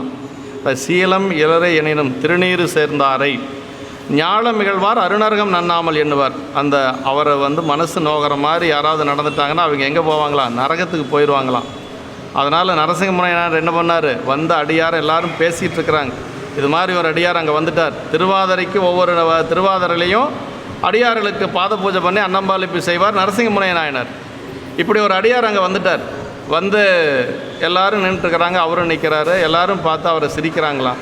இவரெல்லாம் ஒரு அடியாராம், இவருக்கு பாத பூஜை பண்ணுறாங்க அப்படின்னு சொல்லி எல்லாம் அவர் காது பட பேசிகிட்டு இருக்கிறாங்க. அவருக்கு மனசு ரொம்ப கஷ்டமாக போச்சு. அரசர் பக்கத்தில், நரசிங்கமுனை நாயனர் அரசர் தானே, அவர் பார்க்குறாரு. அவர் மனசு ரொம்ப நொந்துட்டார். அவர் மனசு நோகிறதுக்கு காரணமாக இருந்தவங்க நரகத்துக்கு போயிடுவாங்க. அப்படி நரகம் போகாமல் காப்பாற்றணுன்னா அவர் மறுபடியும் மனசு நல்லபடியாக மகிழ்ச்சியாக இருக்கணும் அப்படின்னு சொல்லிட்டு அவர்கிட்ட போய் இனிய மொழியெல்லாம் பேசி எல்லாத்துக்கு ஒரு பவுன் பொற்காசுனா அவருக்கு 2 பவுன் கொடுத்தாராம். படியிரட்டி பொன் கொடுத்தும்பார் சேக்கிழார் பெருமான். 1 பவுன் கொடுத்தா அவருக்கு 2 பவுன் காசை கொடுத்து அப்புறம் அவருக்கு பணிவாக அவருக்கு ஆறுதலான மொழியெல்லாம் சொல்லி அவரை தேற்றி அனுப்பினாராம். ஏன் அப்படின்னா, இல்லைன்னா அந்த மனசு கஷ்டமானவங்க நரகத்துக்கு போயிடுவாங்களாம். நரகத்துக்கு போகாமல் மக்களை காப்பாற்றுறது அரசனுடைய கடமை. அதனால் அவர் அது செஞ்சார் என்று சொல்லி சேக்கிழார் அந்த ஒரே பாட்டில் அந்த சரியத்தையே சொல்லிடுறார். சீலம் இளரை. அதனால் ஒழுக்கம் இருக்குது இல்லைங்கிறதெல்லாம் நமக்கு தேவையில்லாத ஆராய்ச்சிகள் இல்லையா. நமக்கு என்ன இருக்கணும்? திருநீர் இருக்கணும், உருத்ராட்சி இருக்கணும். அதான் அந்த பாட்டில் பதிகத்தில் சொல்கிறார். பாட்டில் சீலம் இளரை எனினும் திருநீறு சேர்ந்தாரை ஞான மிகழ்வார் அருணரகம் நன்னாமல் எண்ணுவார் பாலடைந்தார் தமக்களித்த படியிரட்டி பொன் கொடுத்து மேலவரை தொழுதினைய மொழி விளம்பி விடை கொடுத்தார். அப்படி படி இரட்டி பொன் கொடுத்து அப்படின்னு சொல்லி அங்கே வரும். அது மாதிரி வந்தவங்க யார் அப்படிங்கன்னா அடியார் அப்படிங்கிற ஒன்று தான் இந்த மெய்த்தவர் அப்படின்னு சொல்லி சொல்கிறார். இங்கே வந்தது தூர்த்த வேடமாக இருந்தாலும் கூட மெய்த்தவர் அப்படின்னார். அதான் கலங்கின கடைபோக கை கொண்டு காப்பேன் எடு மனம் செய் காலத்து நாயகன் கூறிய நூல் விதி வழி நின்று சொல்லுக்கு கெடுதி நேருமோ என்று. அம்மா ஏன் கலங்கினாங்கன்னா, கடைசி வரைக்கும் நான் காப்பாற்றுவேன்னு சொல்லி அக்னி சாட்சியாக பெரியவங்க முன்னாடி நாயனார் திருமணம் செஞ்சுருக்கிறார். அதுக்கு ஏதாவது அந்த சொல்லுக்கு ஒரு கெடுதி நேருமோ என்று சொல்லி கலங்கினாங்களாம். அப்படி அவங்க போக சொல்லிட்டாங்கிறதுக்காக கலங்கலை. இது மாதிரி சொல்கிறார். இன்னொன்று, 50 பாவங்களில் ஒன்று நூல்கள் விளக்கப்பட்டதாகிய பிறன்மனை நயந்தமை எனும் தீமை இந்த அடியாரை சார். இன்னொன்று பாருங்கள், இந்த அடியாருக்கு பிறன்மனை நயந்தாருங்கிற அந்த தீமை வந்துடுமோன்னு நாயனார் பால் ஒரு வருத்தம், ஒரு கலக்கம். அதே மாதிரி அடியாருக்கு கெட்ட பேர் வந்துடுமோன்னு அம்மா நினைக்கிறாங்களாம். அதான் அந்த காரணம். நமக்கு நந்தியம்பெருமான் 16 வரங்கள் கேட்பாருங்க. நந்தியம்பெருமான் திருவையாற்றில் 16 வரங்கள் கேட்குறதுல இது ஒன்று. பரதாரம் நச்சிடாத நல் நோன்பு அப்படின்னு சொல்லி பிறர் மனைவியை நினையாமல் இருக்கக்கூடிய ஒரு வரத்தை கொடுக்கணும்னு சொல்லி அப்படி அந்த 16 நோன்புகளில் அது ஒன்று அப்படின்னு சொல்லி சொல்லுவாங்க. மறைகள் நிந்தனை சைவ நிந்தனை பொறா மனமும் அப்படின்னு ஆரம்பிக்கும். அதில் இது ஒன்று, பரதாரம் நச்சிடாத நல் நோன்பும் என்று சொல்லி நந்திய பெருமான் கேட்குற வரத்தில் இது ஒன்று என்று சொல்லி சொல்லுவாங்க. அது பஞ்சமா பாதங்கள் அப்படின்னு சொல்லி சொல்கிறோம் இல்லைங்களா. 5 பெரிய பாவங்களில் இது ஒன்று. பிறன்மனை நயத்தல் அப்படிங்கிறது ஒன்று என்று சொல்லி சொல்லுவாங்க. மனம் தெளிந்தபின் கணவனார் ஆணை வழி நிற்றலே கடன் என்றும் அவ்வாறு அதன் வழி நில்லாதிருப்பது தவறானது என்றும் தெளிந்த பின்னர் இவ்வாறு சொல்லார். கலங்கினதற்கும் தெளிதற்கும் வேறு வேறு வகைகளாக பொருள் கூறுவாரும் உண்டு. அதெல்லாம் இங்கே பொருந்தாது என்று சொல்லி சிவகோணிய உரையில் சொல்கிறார். இப்படி அம்மா கொஞ்சம் கலங்குறாங்க, அப்புறம் கொஞ்சம் மனம் தெளிவடைந்தாங்க என்று சொல்லி சேக்கிழார் பெருமான் இந்த இடத்துல சொல்கிறார். ஏன்னா ஏற்கனவே நம்ம சொன்னது தான் அடிக்கடி நினைவு வச்சுக்கணும். இயல்புக்கு மாறான ஒரு சரிதம் இந்த சரிதம். அதனால் இதுக்கு பேரே அவருடைய பெயரே இயற்பகை நாயனார், உலகியல் பகையார் அப்படின்னு. உலகியல் நோக்கத்தோடு இந்த சரிதத்தை நம்ம சிந்திச்சோன்னா நிறைய இடர்பாடு வரும் என்று சொல்லி, அடுத்தது இப்போ அம்மா கிட்ட சொல்லியாச்சு. அம்மாவை அழைத்து கொண்டு செல்வதெல்லாம் அடுத்த வகுப்பில் வருது. அதாவது ரொம்ப முக்கியமான இடம். இந்த இடத்துல இப்படி சொன்னதுக்கு பிறகு கூட அம்மா என்ன சொல்லுவாங்கன்னா, என்னுயிருக்கு ஒரு நாதா அப்படிம்பாங்க. அது ரொம்ப முக்கியமான ஒரு இடங்க. அதாவது கணவன் மனைவி என்று சொல்லுவது உடல் நாதன் தான் இல்லையா? நம்ம கணவனுக்கு மனைவி அப்படிங்கிறது உடல் நாயகன் தான் கணவன். ஆனால் இந்த அம்மா என்ன சொல்லுவாங்கன்னா, என்னுயிருக்கு ஒரு நாதாம்பாங்க. உயிர்நாதன் யார் தெரியுங்களா? உள்ளே இருக்கக்கூடிய தொண்டீஸ்வரன் தான். எத்தனை பிறப்புகள் நம்ம எடுத்தாலும் நம்ம கூடவே நம்முடைய ஆன்மா அவருடைய திருவடி அடைகின்ற வரைக்கும் நமக்கு கூட வரக்கூடியது அவர் தாங்க, வேறு யாரும் கூட. அதான் உற்றார் யாரோ உயிர் கொண்டு போகும் பொழுது குற்றாலத்துறை கூத்தனல்லால் நமக்கு உற்றார் யாரோ. இந்த உடம்பு போயாச்சு அப்படின்னா இருக்கிற சொந்த பந்தமெல்லாம் முடிஞ்சு போச்சு இல்லைங்களா? செத்தால் உதவுவார் ஒருவர் இல்லை அப்படின்னார். அப்பர் சாமிகள் சொல்கிறார்கள், எத்தாயர் எத்தந்தை எச்சுற்றத்தார் எம்மாடு சும்மாடாம் ஏவல் நல்லார் செத்தால் உதவுவார் ஒருவர் இல்லை சிறுவிறகால் தீமூட்டி செல்லா நிற்பர். தீயை மூட்டிட்டு அவன் என்ன அங்கேயே இருக்க போகிறான் பையன், என்ன பண்ணுவான்? அவன் பாட்டு குளிச்சுட்டு மற்ற வேலையை வழக்கம் போல் செய்து கொண்டு இருப்பான். ஆனால் கூட வரக்கூடியது கடைசி வரைக்கும் யாருன்னா அவர் தான் கூட வருவார். உற்றார் யார் வளரோ உயிர் கொண்டு போகும் பொழுது. அதே மாதிரி உயிர்நாதன் என்று சொன்னால் சிவபெருமான் ஒருவன் தான் உயிர்நாதன். ஆனால் இங்கே அம்மா என்ன சொல்கிறாங்கன்னா, தன்னுடைய கணவனை உயிர்நாதா என்று சொல்கிறாங்க. நீ உரைக்கும் வார்த்தையெல்லாம் வேறு உரிமையலோதா எனக்கு அப்படின்னு சொல்லுவாங்க. அதான் பெரிய இடம். அது இப்படி சொல்லி கூட இன்னொருத்தரோட ஒரு அடியாரோட மெய்த்தவருக்கு கொடுத்தனன்னு சொன்னதுக்கு பின்னாடி அம்மா என்ன சொல்கிறாங்கன்னா, என் உயிருக்கு ஒரு நாதான். நாங்கள் முதல்ல நீ சொல்கிறத கேட்குறத தவிர அந்த உலகத்தில் வேறு என்ன உரிமை எனக்கு இருக்குது என்று சொல்லி அம்மா சொல்ல போகிறாங்க. அதை அடுத்த வாரம் நம்ம சிந்திச்சுக்கலாம். இந்த அளவு நாம் இன்று நிறைவு செஞ்சுக்கலாம். என்றும் இன்பம் பெருகு முயல்வினால் ஒன்று காதலித்துள்ளமும் ஓங்கிட மன்றுளார் அடியாரவர் வான்புகழ் நின்றதெங்கும் நிலவி உலகலாம் வான்முகில் வளாது பெய்க மலிவலம் சுரக்க மன்னன் கோன்முறை அரசு செய்க குறைவிலாது உயிர்கள் வாழ்க நான்மறை அரங்கல் ஓங்க நற்றவம் வேள்வி மல்க மேன்மைகொள் சைவநீதி விளங்குக உலகமெல்லாம். மேன்மைகொள் சைவநீதி விளங்குக உலகமெல்லாம். திருச்சிற்றம்பலம்.